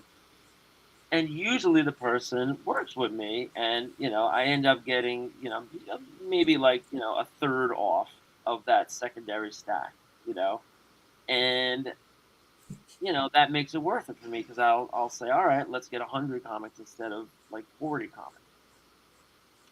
So when I was at Comic Cave, they were all super nice, and it's a nice little shop. But when I asked the guy, I said, here, I made this pile, and but I have the secondary pile I might be interested in, but could do a little better, because I've already got like 35 comics here, and I have to watch my space at home, So the guy goes, oh, he goes, those are our dollar comics. They're already our lowest price. He goes, honestly, the owner is here on Sundays, so if you talk to him, he'll probably say yeah. But I'm like, yeah, I'm just traveling through, so it's all right. So I just put back, maybe like 30 comics, and I bought like maybe only like 15 comics there. And it was. I'll show those comics eventually here on the pod. But it was a little disappointing, that there was some stuff there that I would have taken a chance on, and that's how you explore. That's how you find things. Probably some of them are bad, and some of them are cool. But that's the whole process, right? The chase is the what are they? The chase. What's the expression? The chase is better than the find, or the process. The chase is all the process is the chase. So we go to Mohegan, we have our weekend and everything. Then on the way home, it's still early. We gambled a little bit on Sunday morning, and then we're on the way home. So I was like, oh, well, I see there's this place in Stamford, and I really want to plug this. I really want to plug this place. It was like it had a name like Bleeding Cool or something, but I go in there and I bought an entire short box of dollar comics. There the guy was willing to make a deal, and it was called Sucker Punch Comics, and I really want to plug Sucker Punch Comics. Really nice store, and they have like this big section of dollar comics, and I want to say it was like maybe like 16 boxes of long boxes of dollar comics at Sucker Punch Comics in Stamford, Connecticut. And they say that every once in a while, like once a month, they make the dollar comics 2 for 1. So he's like, be sure to come back, for that. And I'm like, well, I'm just passing through, but I'll definitely like and subscribe and all that. So, check out Sucker Punch Comics. I brought home a long box. There was 100 and I think like 130 comics. No, yeah, I think it came up to like 160 comics, and I said, can you do 100 cash? And he was like, yeah. So, and he threw in a box. So, really good deals at Sucker Punch Comics, and I didn't even look at the shop. I just because my brother was waiting for me, so I just went through the dollar bins, and it took me maybe an hour 45 or 2 hours to do all that. So and again, my brother was a saint. He was patient. He went and got something to eat. He was just killing time. But hey Jake, we got some attendance in the chat. Are you looking at the chat? I have YouTube, and I'm willing to use it. Our man Dan Snoke is in there. Yeah. Saw Chuck Berry. And then Wiley J. Draws and Charlie Saboteur. So, yeah, a lot going on. Looks like we've got about 7 people right now. hanging with us. Dan So, says, I saw Chuck Berry in the 90s. A hey, local band I knew was playing backup for them. He was rude and probably deserved big ego, and frankly seemed bored, but the audience ate it up. Yeah, because you get it's a bucket list chance to see Chuck Berry, you know, the inventor of rock and roll. For God's sake, let's give him the due.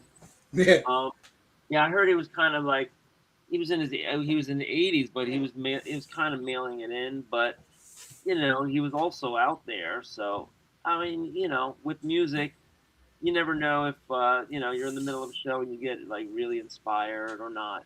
Maybe sometimes they were like just doing the best they could at that age. But I would have seen it. He played a festival here, like some riverfront festival here that I didn't get to see because it was like a festival that you had to pay like $60 to see like 12 bands that you didn't want to see, never heard of, and I didn't want to just go for one.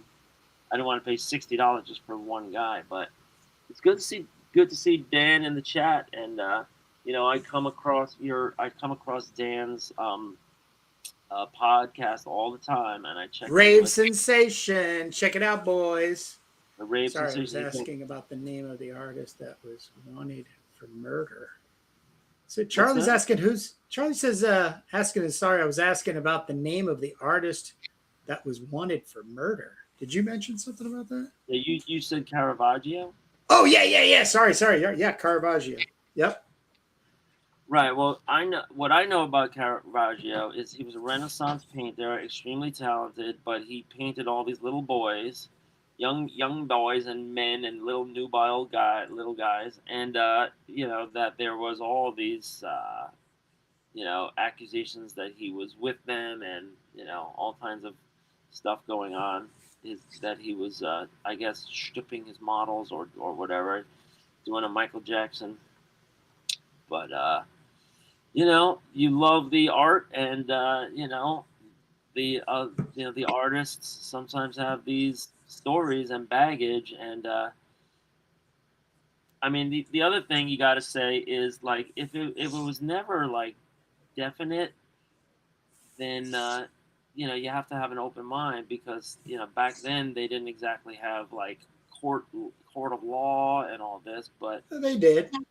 Actually they did, but I don't know if that was even a charge. Was it? It was. Oh, it was. Yeah, there's accounts. Was it Artemis? Artemis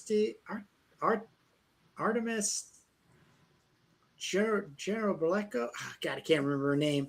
Famous Renaissance, probably the most famous Renaissance painter, and she was raped by a friend of the family. I think who was an artist that was tutoring her in drawing at 14. And she told her father, and her father took him to court. And basically, she lived off of the proceeds partially to get more education, from suing the guy that took his daughter's virginity. Was it during the Renaissance? Yeah, during the Renaissance, like 15 something. Okay. Yeah, so I mean, let's not turn them into Stone Age idiots, but interesting. Well, yeah, I don't know. I'm sure that there's corruption today. Look at the Jeffrey Epstein thing. Nobody's gone to jail. Only one person's gone to jail over the whole Jeffrey Epstein. Yeah, stuff. But it's the one thing they can say about the Romans, and then even through the Renaissance, is the documentation in the courts. So when they're looking for like provenance for certain like artworks or commissions going through, like Florence, let's say, and they can't. There's like a fuzzy area, if you will. They actually go in and dig through the court records of Florence. You have to go hand scrolling through that. And when they do this, they inadvertently come up with other pieces of information. Artemis Brunelleschi. Anyway, you know, and it's quite fascinating, you know, how little we have changed or not really developed in the way of like, you know, rights and wrongs and stuff. But you know, artists are quite witty. Here's Wiley J checking in. There was an Australian artist, comic artist in the 60s caught kidnapping women and taking them into the woods. I let you imagine the rest. Wow. Yeah, I mean, there was that's pretty creepy. You know, comic artists are pretty scandal free, relative speaking, you know, to other professions. Like, you know, but like, you know, every once in a while you hear about like a teacher that was like touching kids, or a dentist, or you know, very famously there was the Olympic gymnast doctor from the Olympics, you know, that like, you know, had like dozens of women that young women that he fondled or whatever. You used to hear about these dentists that used to put women out under nitrous oxide and then, you know, grope them. So now you have to have a female in the room at all times, you know. But yeah, the comic artists, you know, you don't really hear about like, you know, committing too many crimes, you know. But luckily, we're too shy. We're too shy of an artist as artists. Well, I think there was some stuff. I think there was some stuff alleged about Steranko, right? That he was like kind of like I don't know. Let's not. he was a Let's not go down. he was a well, Let's they not said that speculate. he was like a trapeze artist, and I think he was like everything under the sun. Yeah, he had one of these like real adventurous lives, like Yeah, Ernest Hemingway. God bless him. But Dan's adding Bo Diddley was his opening act, and one of his short set was his son's band playing. That's a great build, seeing Chuck Berry. Jeez, wow. Yeah. I bet you that was in D.C., Dan. That sounded like a decent show. Yeah, we could talk music all day. There's so many comparisons, but yeah, the you know, that controversy about the camera obscura, it still goes on to this day, and to me it seems really obvious that they were doing it once you learn what it does. The thing was, like, it wasn't as easy as it sounded. Like, if you know, because they still build these today to show, you know, how it works. And it's like you have to build this wooden There's a couple ways to do it, but one of the ways is you build a wooden cabin that has no light, so it's like a blackout box. And then you sit in it. Well, there's a pinhole in it. Oh yeah, that's the original one. Yep. And whatever's outside the cabin comes in, you know, especially through you have this little lens. Once they start, you know, working with lenses, it comes in. And you can put a canvas in there, and you will see the light reflected of the reality on the pin, you know, through the lens onto the pinhole thing. And the problem is, it's like upside down and backwards, so you have to work upside down and backwards, you know. But you know, and the person has to hold the fuck still, you know. So he's probably in this little box sweating his ass off, saying, "Hold the fuck still." Yeah. But yeah, I do have a slideshow of that where I teach my kids and my students, and you know, hope we can get somebody interested. But yeah, I think I'm gonna be done with this. I'm just wondering if I should put some. I think I'm gonna gray tone this up here with like a gradient, like maybe like some kind of fade out type of thing. But yeah, that was my week, and I'll do my stack in a second, so we don't run out of time or anything today. But I'm going to finish this little stack, which is the end of my Florida box, and before I start my second Florida box, and then I have also a new Connecticut box. So what is in here? Look at that. Cool.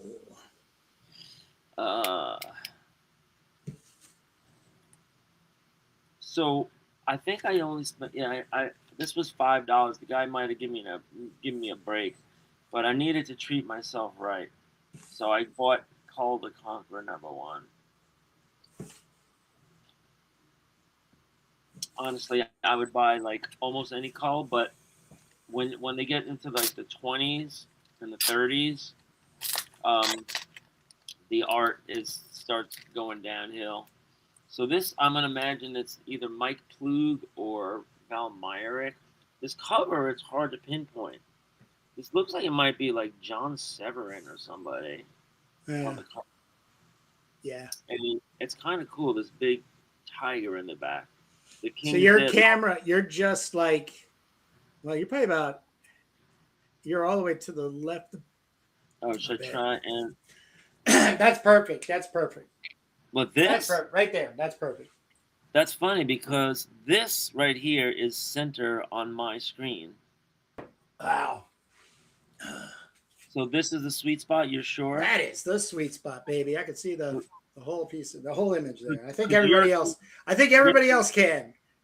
and you're seeing the split screen, right? No, yeah, I'm seeing it in split screen. Yeah. Great. Okay. All right. Yeah. Let's see what call #1 did. Uh-oh, the pages are stuck together. Oh no! Just this first page stuck together. Why is it stuck together? What's sticking them together? There was some kind of glue or something. Ah, shit. Get a ruler. Get a Yeah. ruler. Get a ruler. I got it. There we go. Yeah. There's a 95 in here. What does that mean? All right. Call the Conqueror, 1971. This is Roy Thomas Writer and Ross Andrew and Wally Wood. What? Yeah, Ross You're- Andrew There you was go. a Spider-Man artist for a long time, and he started out working for Metal Men at DC, and then he got the Spider-Man gig after John Romita left, and he had a really long run. But he was still not my favorite artist. I can see the Wally Wood here. I can see the Wally Wood influence. Maybe Ross Andrew was, yeah, but Ross Andrew was already around for years by 1971. So, yeah, this is probably a cool story. Look what they did here. You don't see this very often. See ads on the bottom of the page and story on the top of the page. Yeah, they cut that page in half to do that. Right. Well, I hardly ever see this. I don't know if I've ever Yeah. seen. You know, and it's a Never double seen page. that. Interesting. I wonder if there was a reason for that, or if they were just trying it out. Yeah. So, credit to Ross Andrew and Wally Wood here. I'm drawing 15 horses coming over the ridge. This is literally, my daughter just brought me a smoothie, so I'm reminded. Like one time, she had a friend over, and her friend was like this smart girl from school, and they were just little kids. So, they were like, "Can you draw me something?" I was like, "Sure." And I was like, "What would you like me to draw?" And she's like, "Can you draw anything?" I was like, "Well, pretty much, yeah." So she goes, "All right, draw 1,000 horses coming over the mountain." I was like, Wah, wah, wah, wah. and so I was like, "Good one, kid, good one." But meanwhile, here it is. Somebody was drawing a whole bunch of horses coming over the mountains. So good for them. Like, I hate drawing horses, or maybe I have difficulty drawing horses, but that's exactly where you have to go. You have to go right where your biggest challenges are, to become a better artist.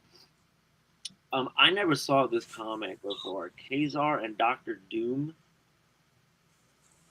You're up. We can only see the text part of that. There you go. Yeah, I never seen that either. That looks like a fun one. Dr. Doom versus the Black Panther, and Khazar versus somebody that shoots energy beams at saber-tooth tigers. What the hell? Give me more of that. I never saw that comic in my life. But Kull the Conqueror, 1971. This is like Conan must have been doing so well that they said let's mine the depths of other characters. And would they have had to secure any rights to do Kull the Conqueror?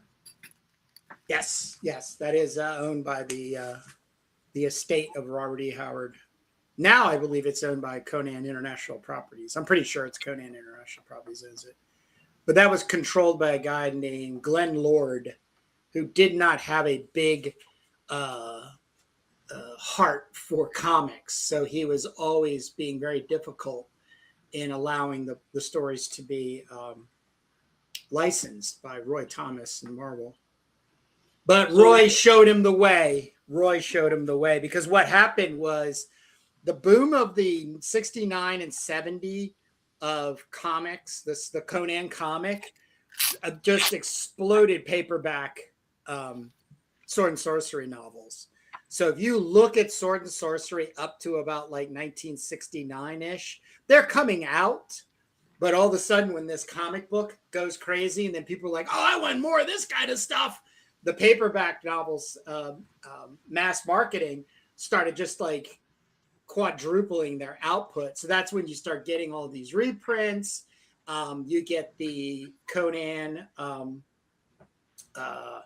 Elsprague LeCamp, Lynn Carter. I used to read Lynn Carter, actually.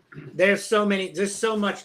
I mean, that's the sweet spot for sword and sorcery because you get John Jakes, Michael Moorcock. They start reprinting Fritz Lieber and Clark Ashton Smith. I mean, it is just. I could spend the rest of my life just within that hole from like 1968 to like 1976 and everything that was being produced at that time, which all should have been made into movies and should be made into movies.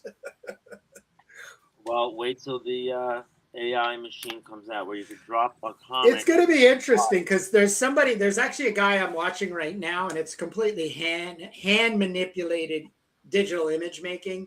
And he's been doing some like in and around a minute long monologues with Elric, and they are super amazing. Like someone give that guy a couple million and all the time and he needs. It's great. But AI, but I think it's also going to come down to people like ourselves to get in there and start chucking around. So we have to talk about this artist because I picked up. Let me try and center this here. His name is Paul Neary, and I picked up like 4 Hulks where he's the artist on, and it caught my eye because he kind of looked like a very interesting combination of John Byrne and Vaughn Baudet. Yeah, but more because like that he's aping not Pat McEwen. Was it McEwen? No, it's Dale. Leary. Sorry. That's Dale. Not. Yeah, that Dale Keown. Yeah, I'm sorry. Yeah, that's Dale Keown. Wow, that was almost a fine.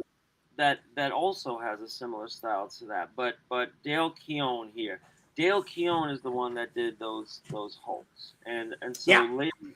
So he goes on to work for Marvel, but this is 86-ish, right? This is number 14, and just really amazing grayscale work here. Yeah. And it's got this slightly cartoony look to it, but it's so well done. It seemed like they were channeling John Byrne, who was like the hot guy. Yeah. Back then, but they were also like this guy was not afraid to do his own cartoonistic proportions as opposed to realistic proportions, and just really just have his own style. But look how detailed this is, So this is Samurai by Aircell, and Dale Keown, who goes on later to do Hulk, And then you know, Pitt was his image book. I thought Pitt was Keith. Nope, that's Sam Keith is Max. Oh, Max. Okay, versus Pitt. Gotcha. All right. Right, I was thinking of Max. So, yeah, and now let's just see who's the backup is. Right, this looks interesting. Very action packed. Um, and I love the storytelling. You're going from one panel to the other. It's a real page turner. Sometimes he seems like he shortcuts. Right, like is this literally the same artist here? It's like so different. I don't know if he was on a deadline. Sometimes you get to the end and you're like, oh man, the guy was really just hacking it out. But here, this one's pretty interesting. It's just like night and day. These pages. Look at these pages compared to these couple of pages, right? It's not the same But artist, is it?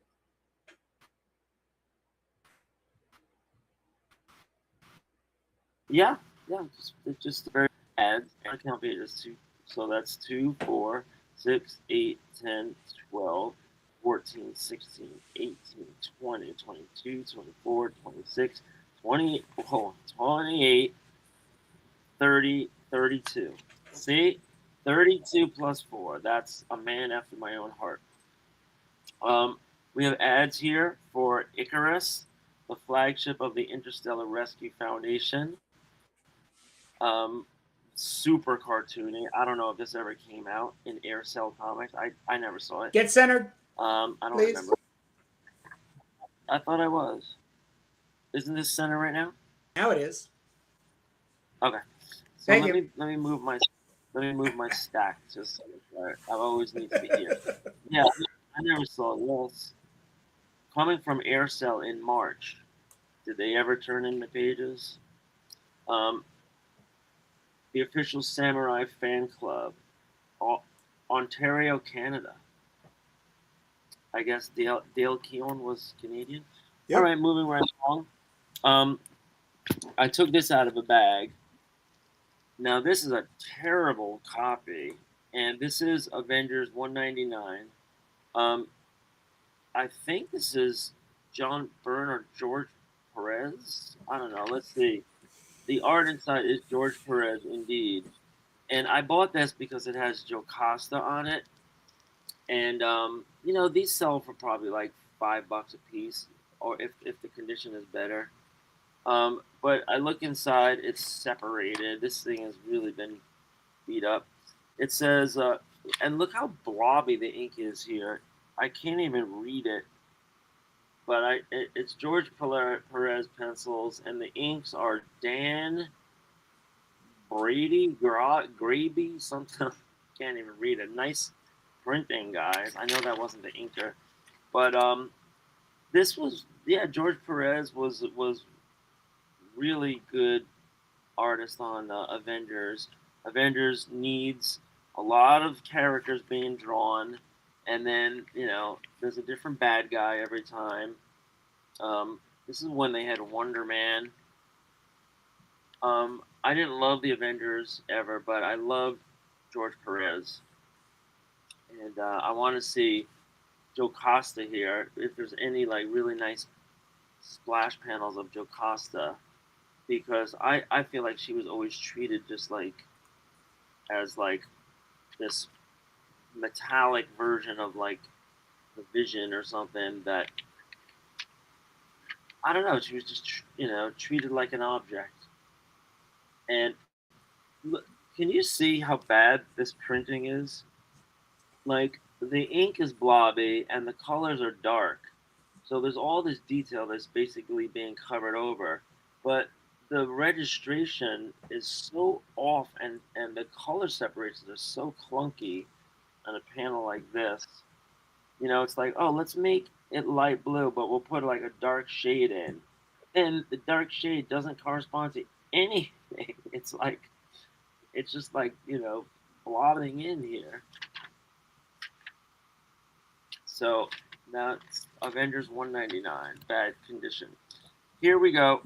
Some Charlton comics. I'm a sucker for Charlton comics. I'm a sucker for Atlas comics. But Hanna-Barbera's Korg 70,000 BC. Hell yeah! Pat Boyette, everybody. Pat Boyette. So you can see this is kind of like a painted cover. Yeah, it is. That's Pat Boyette. That's my man. And then we right get there. inside, and Pat Boyette is doing his thing with the cavemen and the Arctic ice. Love that comic. Love it. And it's funny because it says editor George Wildman. Get it, Wildman. And the story Pat Boyette. But it doesn't say art, and it doesn't say ink, it doesn't say pencils. It says story Pat Boyette. So that's weird. Another thing you don't see very often is, look, see this rumpled edge down at the bottom, Mm-hmm. and it's actually a little bit above the trim line. So they were really literally at the edge of the end of the roll of paper. Well, yeah, it was the edge of the sheet, right? Mm-hmm. And they printed on this, and they didn't get a trim cut. But here you see a lot of Korg action and a lot of like caveman on caveman fighting. It looks pretty violent. This guy's falling down and hitting his head, and then stunned, Bach can only see the shadow of the person who now commands him. Oh, look at this. I hear your voice, but I am called to you. I can't see. Come, caveman, look into my eyes. And it's like this Medusa-looking chick. So how about Pat Boyette? And look at this, what he does in the background. He just does these kind of like hatching lines that just go up and down. That's interesting as just filler. I want to say it's better than nothing, but it's just kind of like a go-to to just like be able to complete these comics in record time. Like most of these panels are pretty empty, and they just change the background color, but they put in a little bit of those streaking lines. See, and it really is you want to say it's a cop out, but Medusa looks really weird the way they drew Medusa's face. Just kind of like scratched up. Somebody clocked her in the head with a rock. Do not look on her face. She is a witch. Come quickly, leave this place. This is so funny because like what we know now about early, man, Neanderthal or prehistoric man. It's like we have this image of Fred Flintstone basically, but this is a good comic. Like you have multiple different characters. I see a little bit of Joe Kubert, maybe, influence. Maybe a little Frank Thorne influence. But Hanna-Barbera. This was Charlton Comics and Hanna-Barbera presents Korg. Does that mean Korg was a cartoon? I think they were trying to get it up into that space. Right. Well, is it any more collectible when you have a rumpled paper edge?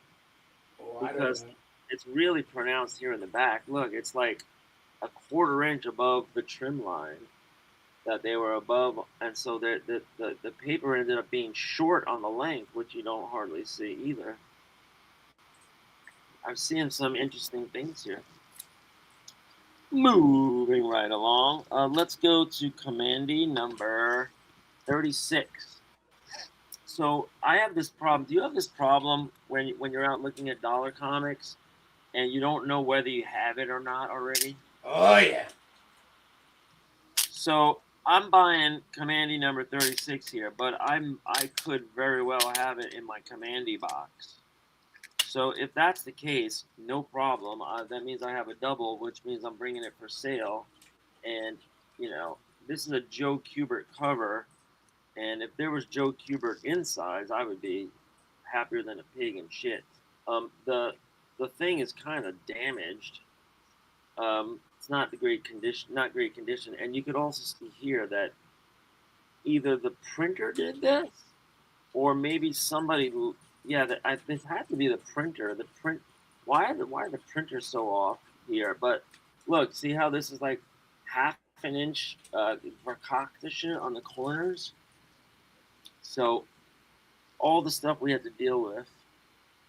All right, the art is Jack Kirby. Never heard of him. Let me see what he's made of there. So, written and drawn by Jack Kirby, by D. Bruce Berry. Yeah, So it's our boy. Remember, I still have that novel. So why isn't there a Jack Kirby cover is the big question. So Jack Kirby is still on Commandy by issue number 36, and I am here for it.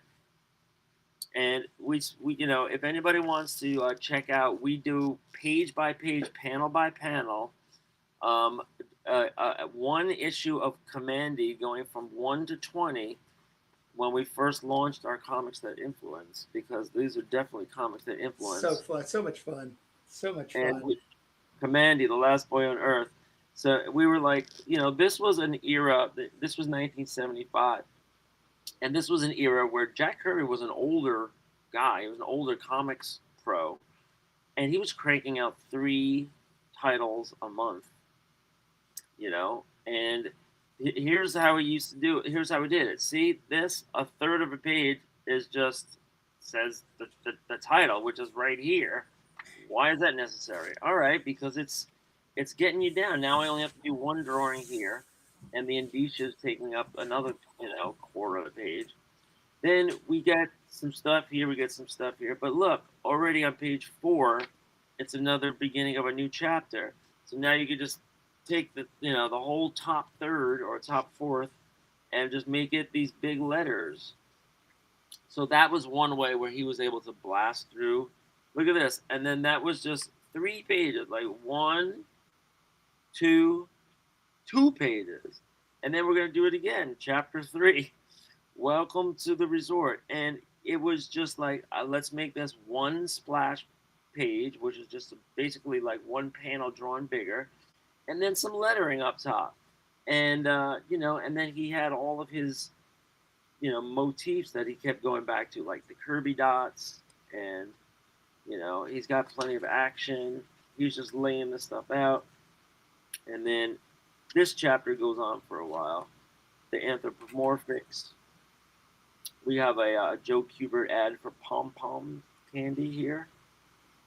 And then chapter 4. Now here he's not skimping. Look at this. He does all these little characters. I love this.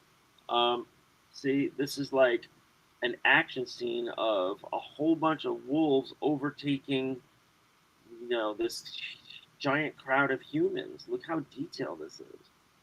And it's called The Right of Possession, and he has his Kirby lettering style, which he was really so good at.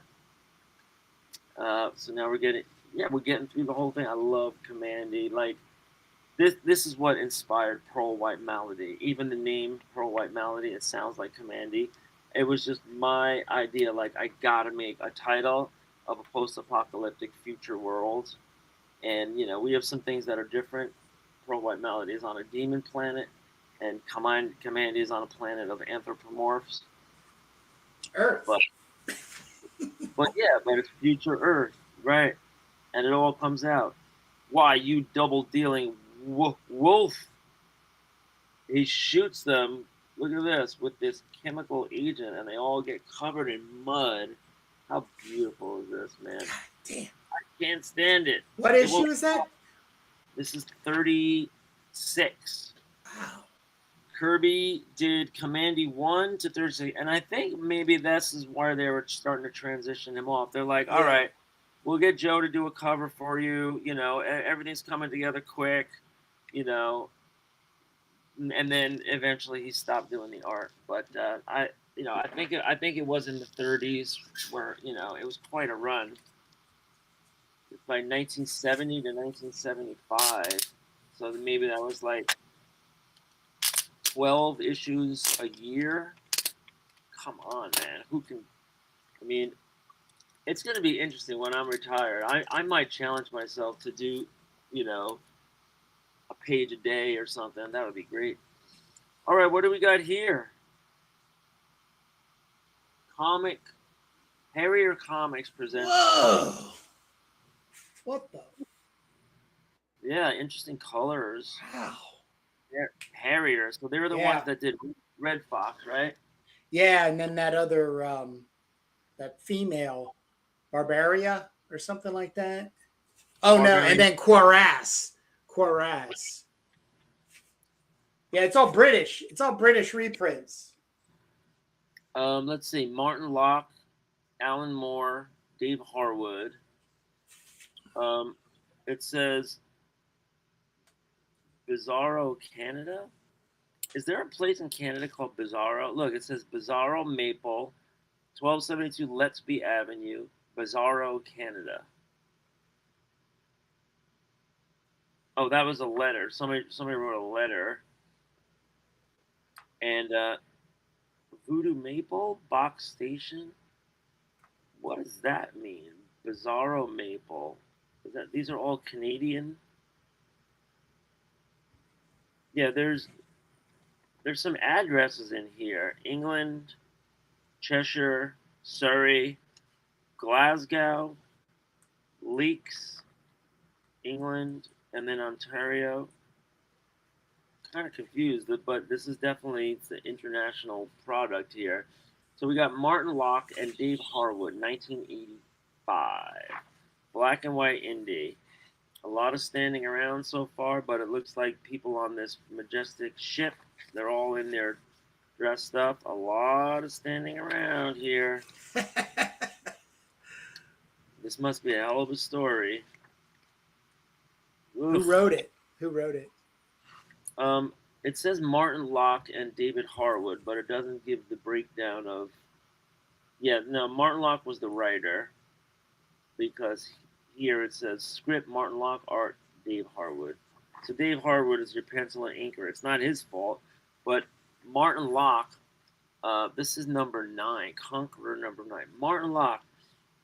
Let's have our people dancing on page 1. Then let's have them clapping on page 2. Then getting around a meeting table on page 3.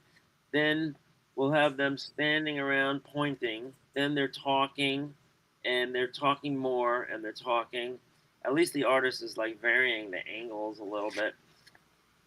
And then somebody comes over to talk, and then they walk away talking. Now they're in the parking lot talking. And then we come back into the bridge and they're talking.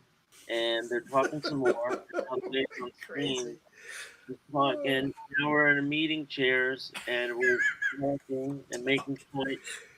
And, you know, there's so a lot of people have to chime in here. And this guy chimes in and he's talking, and these guys talking, and they're talking about mortars, and they're talking about feelings, and they're talking about doubts. But they're around this table talking.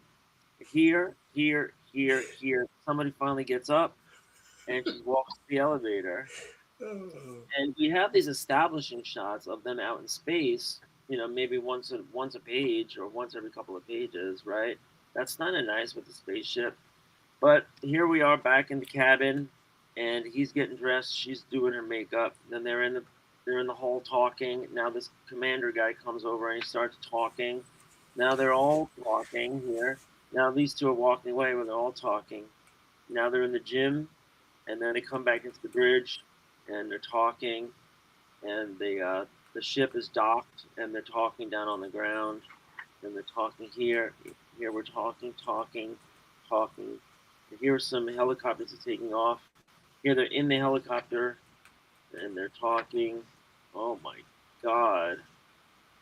I can't. Well, that's a perfect comic book to have within reach if you just need a glimpse at the variations that you'll need to do an entire issue of talking. Well, there's not that much variation. But here's something interesting, finally. There's some helicopters, and one of them gets hit. and now I think they're falling, so they tilt the whole page. So they're talking, but they're sideways. And then here they crash down, and I don't know. Now they're just talking here. um, I guess they survived without a scratch. They all have Klingon ears, and yeah, this lady gets slapped in the face. For Right here, talking. talking about the slap, and now she's on her knees, maybe like apologizing or something she did wrong. Yeah, I mean, this is a real clinic on what not to do. Also, like, it's wondrous to me why they put the word balloon right here in front of all the people instead of putting it right here where there's just mountains. Yeah, sorry, but I don't know if I'm gonna buy Conqueror anymore. I mean, if this was the talking, this is how much talking is involved. Like that. Shame that cover's very The cover is really gripping. and you know, they're definitely out in space. So it seems like the writer is really, really investing in dialogue. You know, Martin Locke. You know, I'm not going to say this isn't a great story because I haven't read it, but the art is just a lot of talking, and that's not the kind of stuff that I buy. Moving on, Continuity Comics, Samurai #1, Volume 2, The Rise of Magic. Here I'm going to complain that whatever they did on her sleeves, which are usually like, kind of like, you know, flowing, bunched up or whatever, you can't see a thing here. And this is an embossed cover where these monsters are like up at the top. And I don't know what you have to hand in to the embossing company. Like maybe like, you know, different colors indicate different heights of embossment, you know, but it's kind of lost here. Like whatever's going on with her arms gets lost in the sauce. Um, and here's another funny thing. This is a real kind of dry matte cover here. It's even kind of like textured, you know, like watercolor paper, but not too thick. Then you turn the cover, you turn the page, and the internals are glossy. So when do you ever see a matte cover with a glossy inside? This is like the shiniest paper I've ever seen. So here we are in 1993, Continuity Comics, which is Neil Adams' company. And the art here is not credited yet, but it doesn't look like Neil Adams. I mean, everything in Continuity goes through Neil Adams somehow. I like the shading. It reminds me of Rudy Nebres a little bit. But you know, they also have this way in Continuity of making all the pages run together, like making all the panels run together. See, like everything is covered, and the panels all like flow into each other, kind of like Gene Colan used to do, right? And I like this art. You know, I like this hatching, this directional hatching. It's very thoughtful. I call it contoured, but some people might call it directional hatching. And it reminds me of Rudy Nebres a lot. But there's some other artists here on this job we haven't got to yet. Here's a Megalith, an ad for Megalith turning into a werewolf. And this is all the rise of magic. So this is when the companies started doing something that Marvel and DC were doing. They would have like some kind of promotional theme, you know, like you know, some universal thing that's happening across all titles. Yeah. So here it was the rise of magic, and I guess like every book had to have some kind of tie-in to that. But here's an ad for armor. Here's another ad for Samurai. Mistress of Martial Arts has already been possessed by the rise of magic. Not bad art, I gotta say, not bad art. Some of the coloring choices are a little bit like out there, a little radical, but it works some places and it kind of doesn't others. So I would say high risk, high reward. on that, but it's I think these are painted pages, colored, hand colored, and I think they used like Dr. Martin's dyes and stuff. It's funny, they were trying to do this thing that the Image Comics were doing on Photoshop. There were these like colored lighting accents, like they're all over, and I don't think this is Photoshop. I think this might be hand colored with dyes and pigments and stuff. Here's an ad for CyberRad, which was still there. I never got into that. I have a couple copies. I mean, the one thing about continuity comics is that I didn't like the characters as much. I love the art and the artists, especially Neil Adams and Grindberg and the people that were working under him.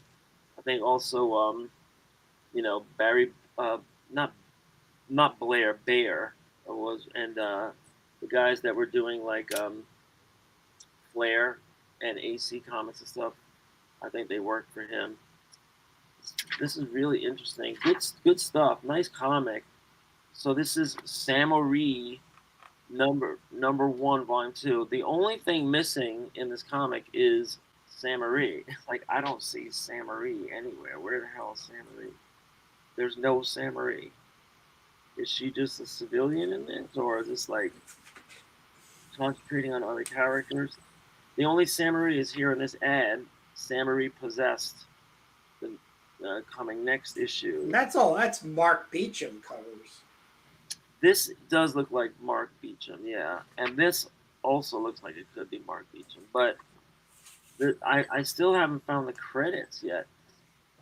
So coming soon after Death Watch 2000, Neil Adams' Valeria the She-Bat, and Todd McFarlane's Spawn in August.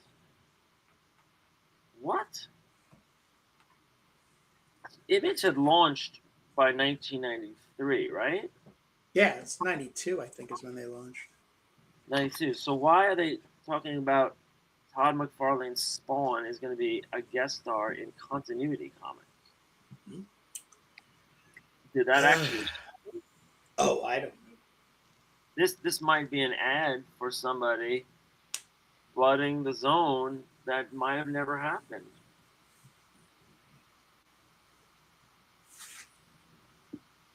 And here's... It'll grab you. I don't even know who this character is.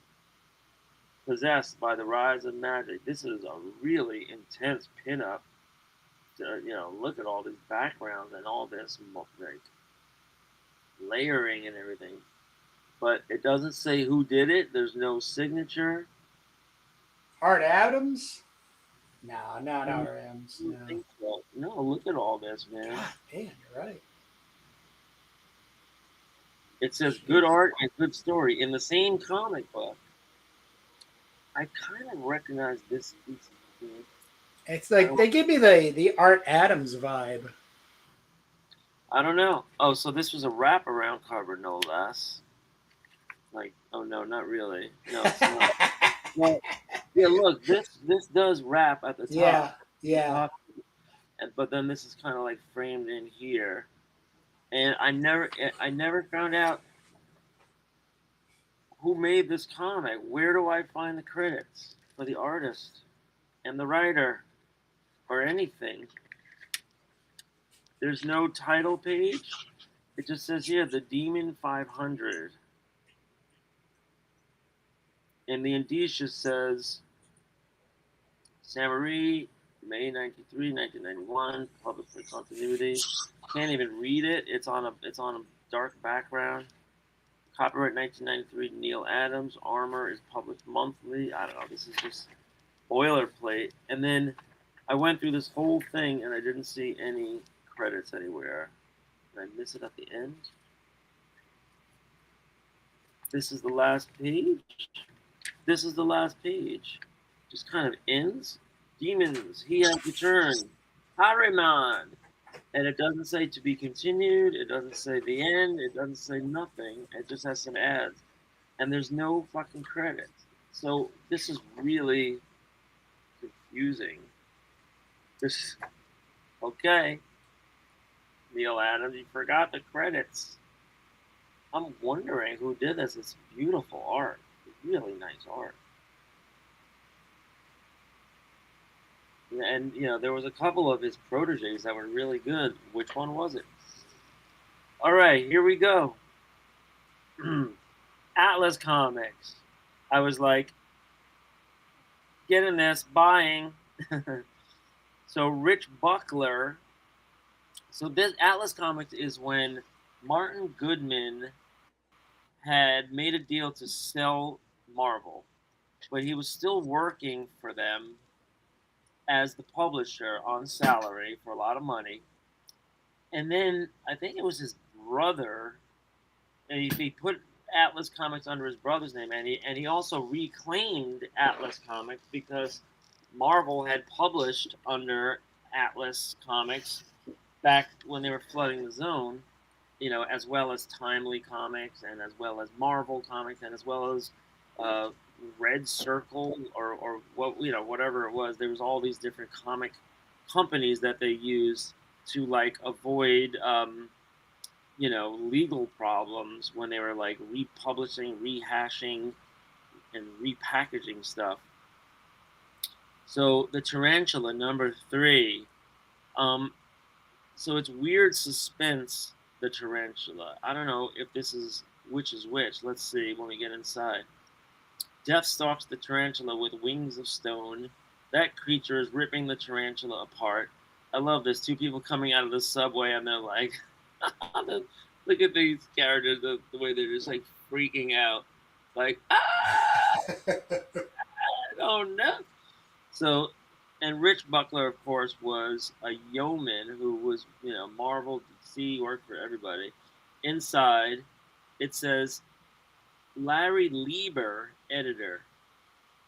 So that's Stan Lee's brother, which is Martin Goodman's wife's nephew, right? And so I don't know how the Atlas story all comes together, but the artist is none other than Pat Boyette. Yeah. So here's and so on the indicia it says Weird Suspense, volume #1, #3. So the tarantula is just guest starring, and it's kind of weird. He's an ugly looking spider guy. He's like human arms. So what the hell is his character all about? I don't know if this is the first appearance of the tarantula or if he was around in the previous 2 issues. We're looking at this Pat Boyette stuff. This was 1975, so this is later than the Korg we were looking at. And great art, great story, a lot to read here. Good good movement, page turning, action. Even though it's not that action packed. So here the guy turns into the tarantula. He's just sleeping, and the transformation begins. And now, so this is kind of like maybe like a Dr. Jekyll kind of thing. And it's a little wordy.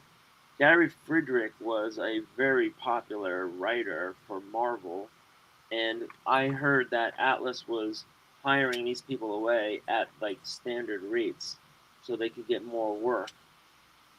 And here's some of the characters. You had, I think this is the Grey Gargoyle, Tiger Man, and the Tarantula. But there was also like the Protector and the Destroyer, and there was Planet of the Vampires. Atlas was just so cool. I don't know, the covers got me. Not too much action in the Tarantula. It's kind of creepy, his character, but this kind of reads like a like an episode of like Haunted Tales or something. So I'm glad I bought this, and I am going to read the whole thing one day. Moving along, what the hell is this? Chuck Dixon, Andrea DeVito, which could be a guy, could be a girl, we don't know. Brad Vancata and Rob Schwager all make Braff.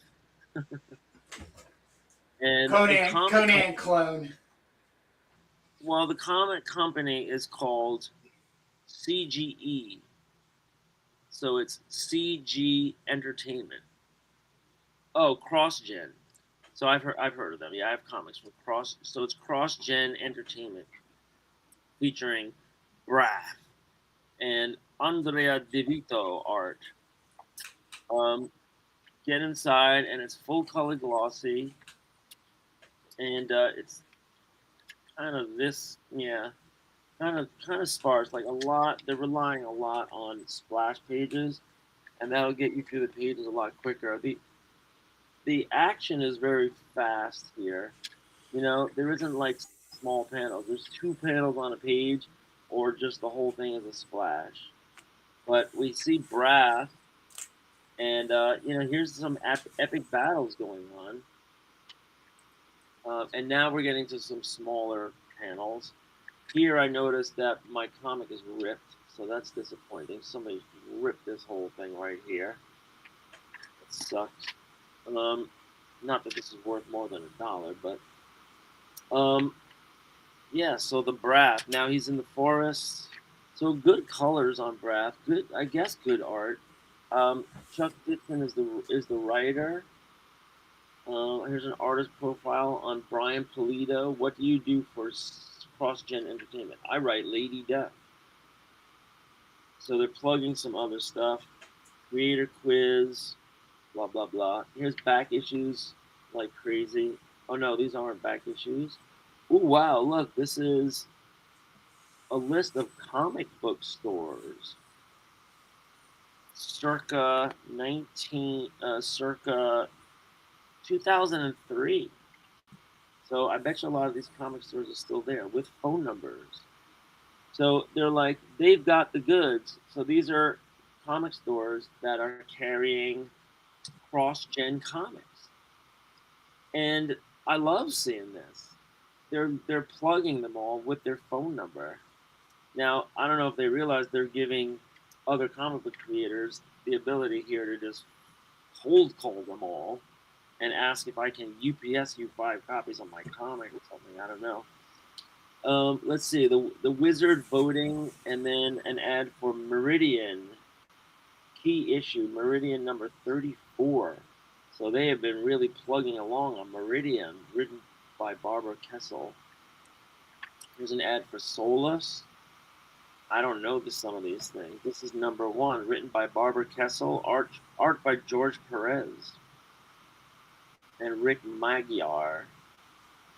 I never heard of it, never saw it. I don't know if it actually came out, but it says George Perez returns. This is in 2003. And then here, Mark of Sharon, number 1 of 5. Joe Bennett and Jonathan Glapion, written by Tony Bedard. Never heard of it. And so here's like a little montage of all Cross-Gen Entertainment comics. Scion I have a couple copies of. Lose, oh no, I'm thinking of Sojourn. I have Sojourn. That's like the hot, like Mary Lou. What do they call it? Mary Sue. She's like a hot Mary Sue. Scion. Oh no, it's Sojourn. I might have picked up Scion, but they also had Negation and Crux and Ruse and the First and Megaton. Oh, Negation. And then they have Mystic. And then they have something 666 where they can't read. But those were their titles. So I'm learning. All right. I guess this will be the last one we'll do. And I'll keep these for next time. But we have... Oh, wow. Yeah, I got some nice stuff here for next time. Woo! 20-cent Marvels coming next. All right. So the last one we'll do is Eradicators number 3. Now, we showed the Eradicators last time. And do I have that book handy? The last one we did? Because I think I had Eradicators number 1. But it's not handy right here, right now.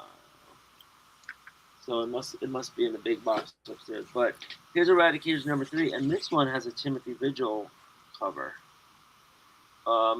At least he's part of it. It says Dean McCart and Timothy Vigil, 86. Silver Wolf comics. And Silver Wolf is something I collect, but not every issue. There are some Silver Wolf comics that you might come across that are kind of cartoony, at least for me. And I like, obviously, Tim Vigil better than that. So let's dig in.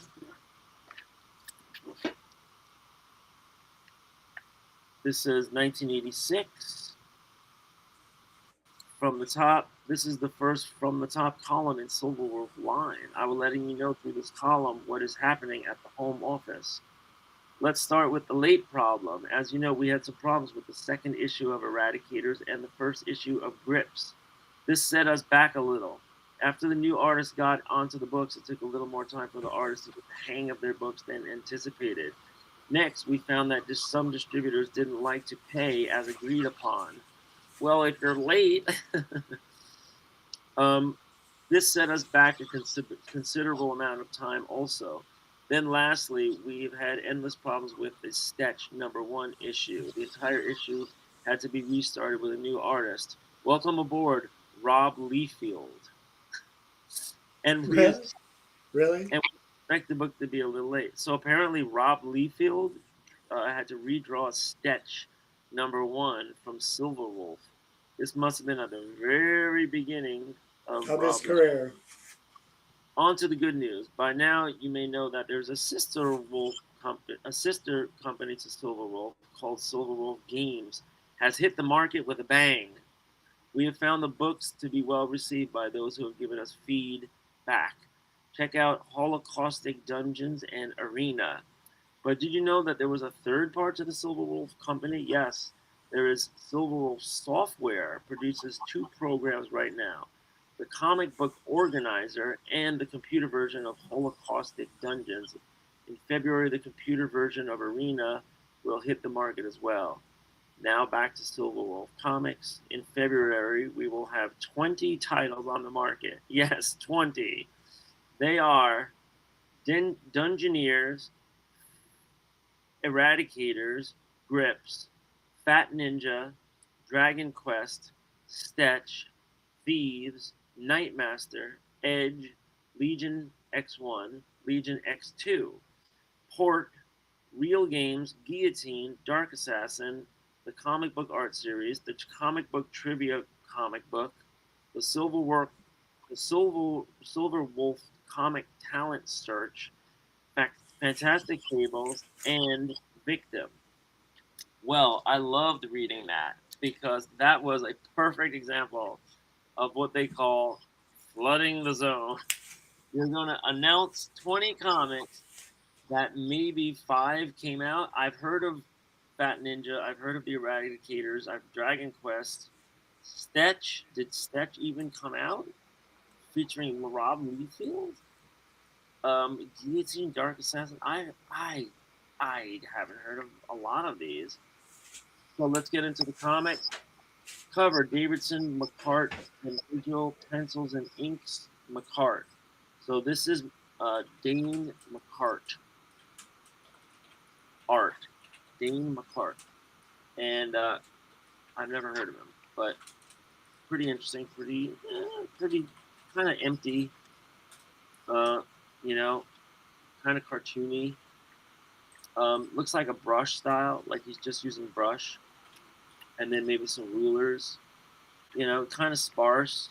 Like they're not even drawing faces on some of these characters. This is real early stuff, man. Early days of Silver Wolf. This is what you get with the Eradicators. So it's like, I think these are supposed to be robots fighting. And there's like, can you believe all this blank space on the page? Just like blank. Giant blank spaces on the page. The lettering is all printed out on a dot matrix printer using Geneva font. So, real-time capsule. And yeah, I mean, let's face it, this is a bad comic. I mean, you know, the art is kind of amateurish, but it's like a place in history, right? It really is. Like Silver Wolf launched the careers of Tim Vigil and Rob Liefeld, apparently. Come to find, and they were flooding the zone, and I like that they did that. It was very ambitious. Here you can see what's coming out. Fat Ninja #2, Eradicator #3, Grips #2, Dungeoneers #2, Fat Ninja #3, Eradicator #4, and they have this little cartoon, and you can see how cartoony the art was for Silver Wolf Comics. But look, guys, you got to start somewhere, and these guys were, publishing comics. It's more than anybody else can say. For 1986, they were publishing comics, alongside the big boys. And you can see when we get to like this, when we get to 2003, right? The whole, like, this comic stands on the shoulder of this comic. These guys in the 80s that were coming out with this stuff, they paved the way for all these other mid-tier companies now that can do these comics.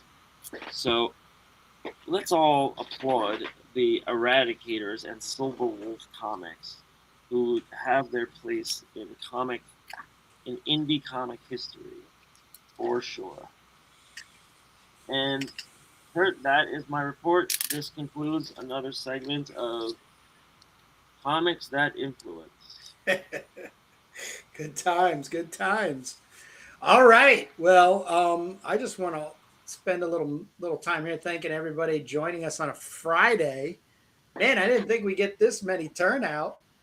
Dan Snook stepped away but came back. Yeah, we did. I didn't mention anything online on air because Jake was going through his comics about Don Dohler. But Pat Boyette did write films, 2 of them, maybe 3. There's one about a lake monster. I've seen that one too.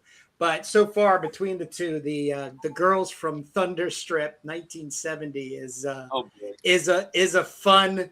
I don't even know if you could call it like exploitation, but it's definitely in the Don Dohler house of films, which was homemade movies. That's what I'm trying to get to. So, and I love that kind of stuff. I can't get enough of homemade movies.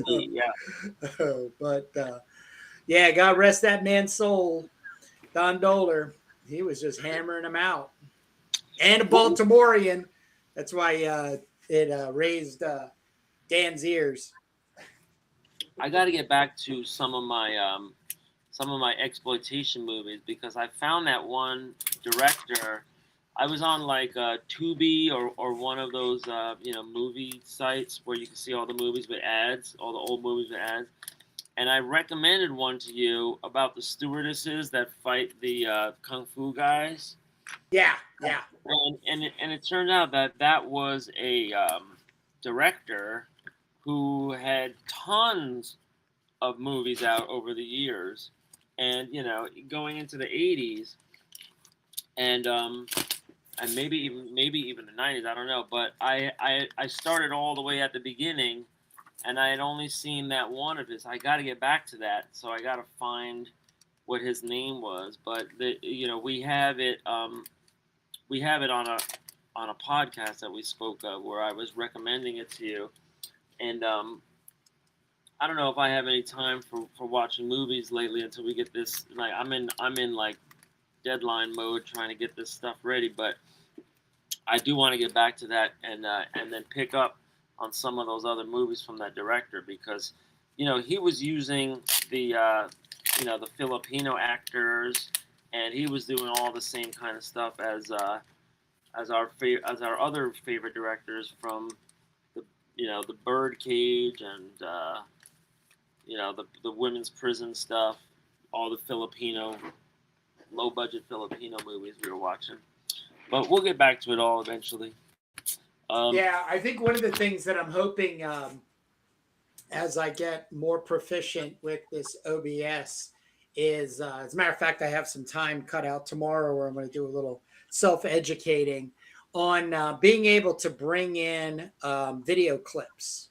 So I know in the past that this was kind of like a big thing that you and I were trying to figure out, but we just couldn't get the support through Riverside. But it would be like us watching the same movie and then ahead of time, kind of like mentioning, like maybe they say like 2 or 3, if not 4 parts, and then I'd clip them out, and then we would be able to run them real quickly, just maybe without sound or anything, just to hope against the copyright, if there is any, on some of this stuff out there.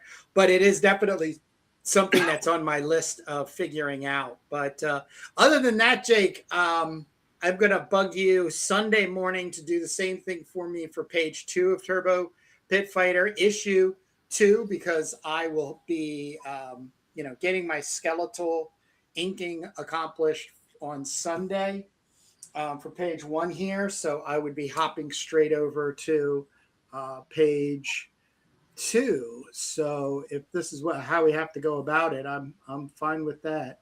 But we will be back this Sunday. Yep, back to 2 days away.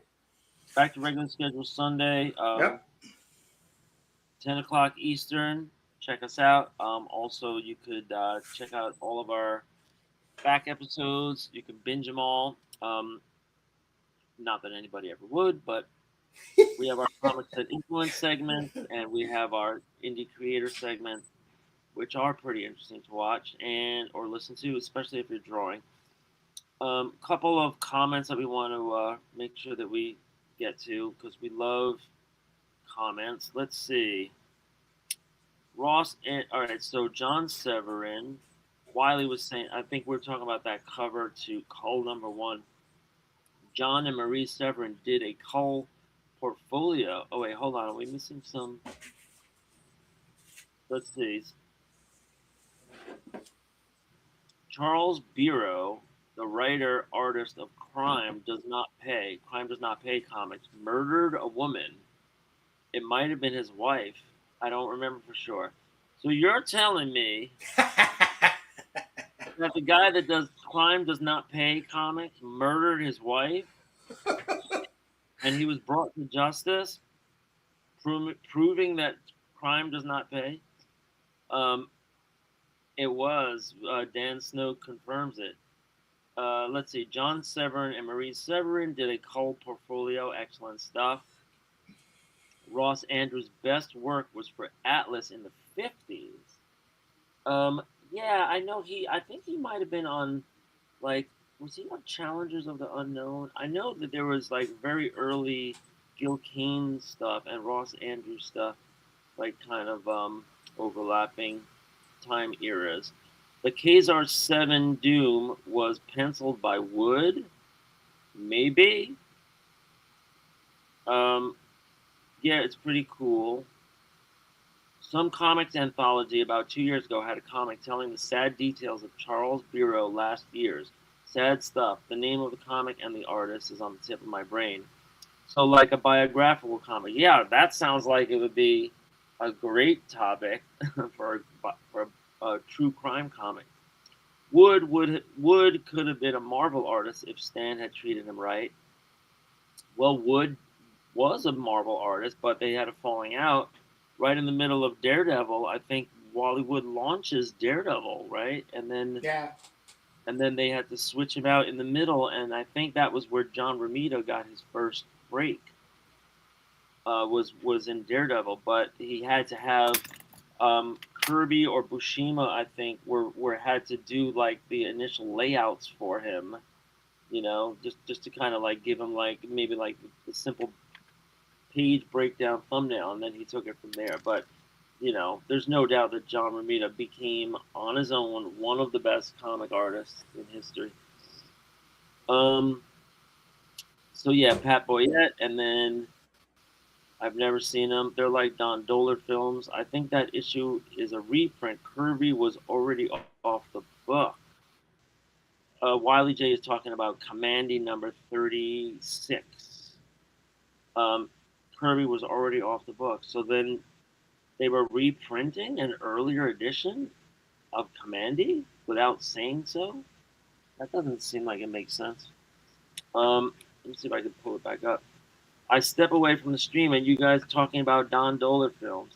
Well, Dan, you can bring the topic back to anything you want now. Don't you worry none. Um, and and once you get Kurt to talking, oh boy. Um, and the final comment is just a reference to Boyette's The Girls from Thunder Strip, 1970. Yeah, that sounds like an interesting title. Yeah, this Commanding number 36, was this an earlier Commanding? Because it has the Dr. Magnus. Were they done with him by then? Or maybe this was an unused thing? It doesn't say originally presented anywhere. Wow, interesting question. But yeah, that's all we got time for. I'm gonna go back up online after Kurt says goodbye because I am going to be continuing to lay out these pages today, and I'm going to be opening up Quark to do so, which will be putting these pictures in, finalizing the pages, and then adding in the text. So if anybody would like to join, I would love to have you aboard. But that's going to be probably in about 15-20 minutes after I take a break, go to the bathroom, maybe have a piece of toast or something. But let's say 1:30.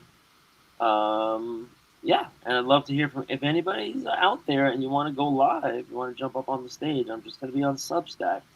All you have to do is have a Substack. And I was happy 2 weeks ago to have the King on, Matt King, the Mega Trip, and we just whiled away the time while I was working, just talking and BSing. And anybody else is welcome to come aboard. Substack has really cool tools if you are a member to go on live streams and talk in split screen, or you could disable your camera, or. There's all these different things to do. So no worries about that.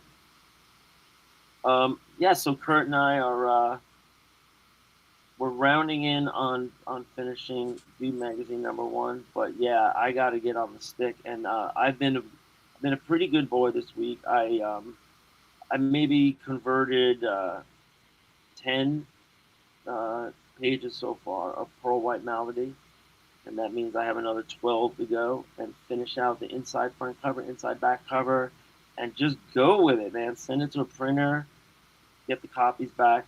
Am I going to be okay for a July 11th con if I try to get some copies of Malady in hand by then?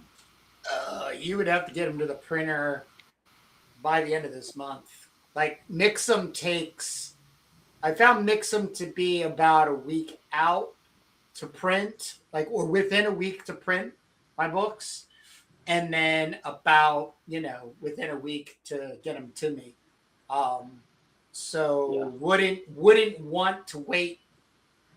I would always print at least 2 weeks. I mean, I would want the printed books at least 2 weeks ahead of time.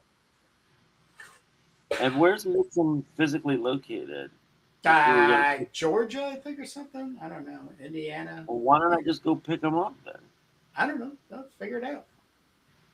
Yeah, I mean, you're telling me right now you're 12 pages away from having it all put together and going to print.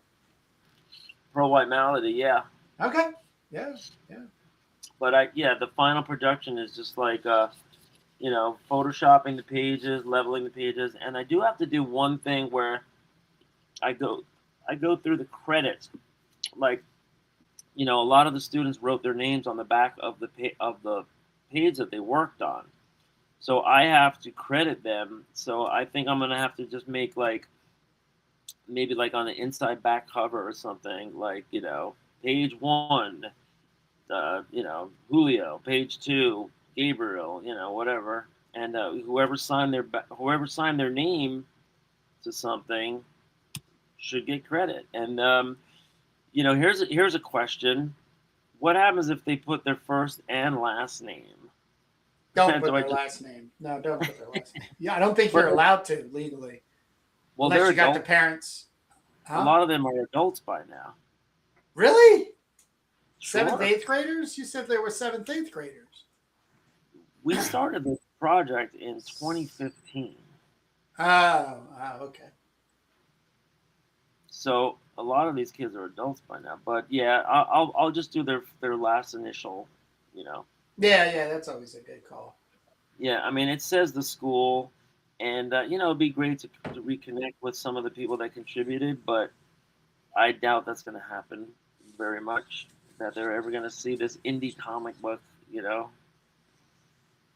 out in the world, unless they come visit, and I'll have some copies there. But we don't have too many of those either. We just had some kids visit when they're adults and they're going to college and they're going to the military and then all stuff, and it's nice to hear. But you only hear from the good kids. You only hear from the kids that are like going to college and doing well. The kids that are like, incarcerated, you never hear from. Yeah, it's got to be tough.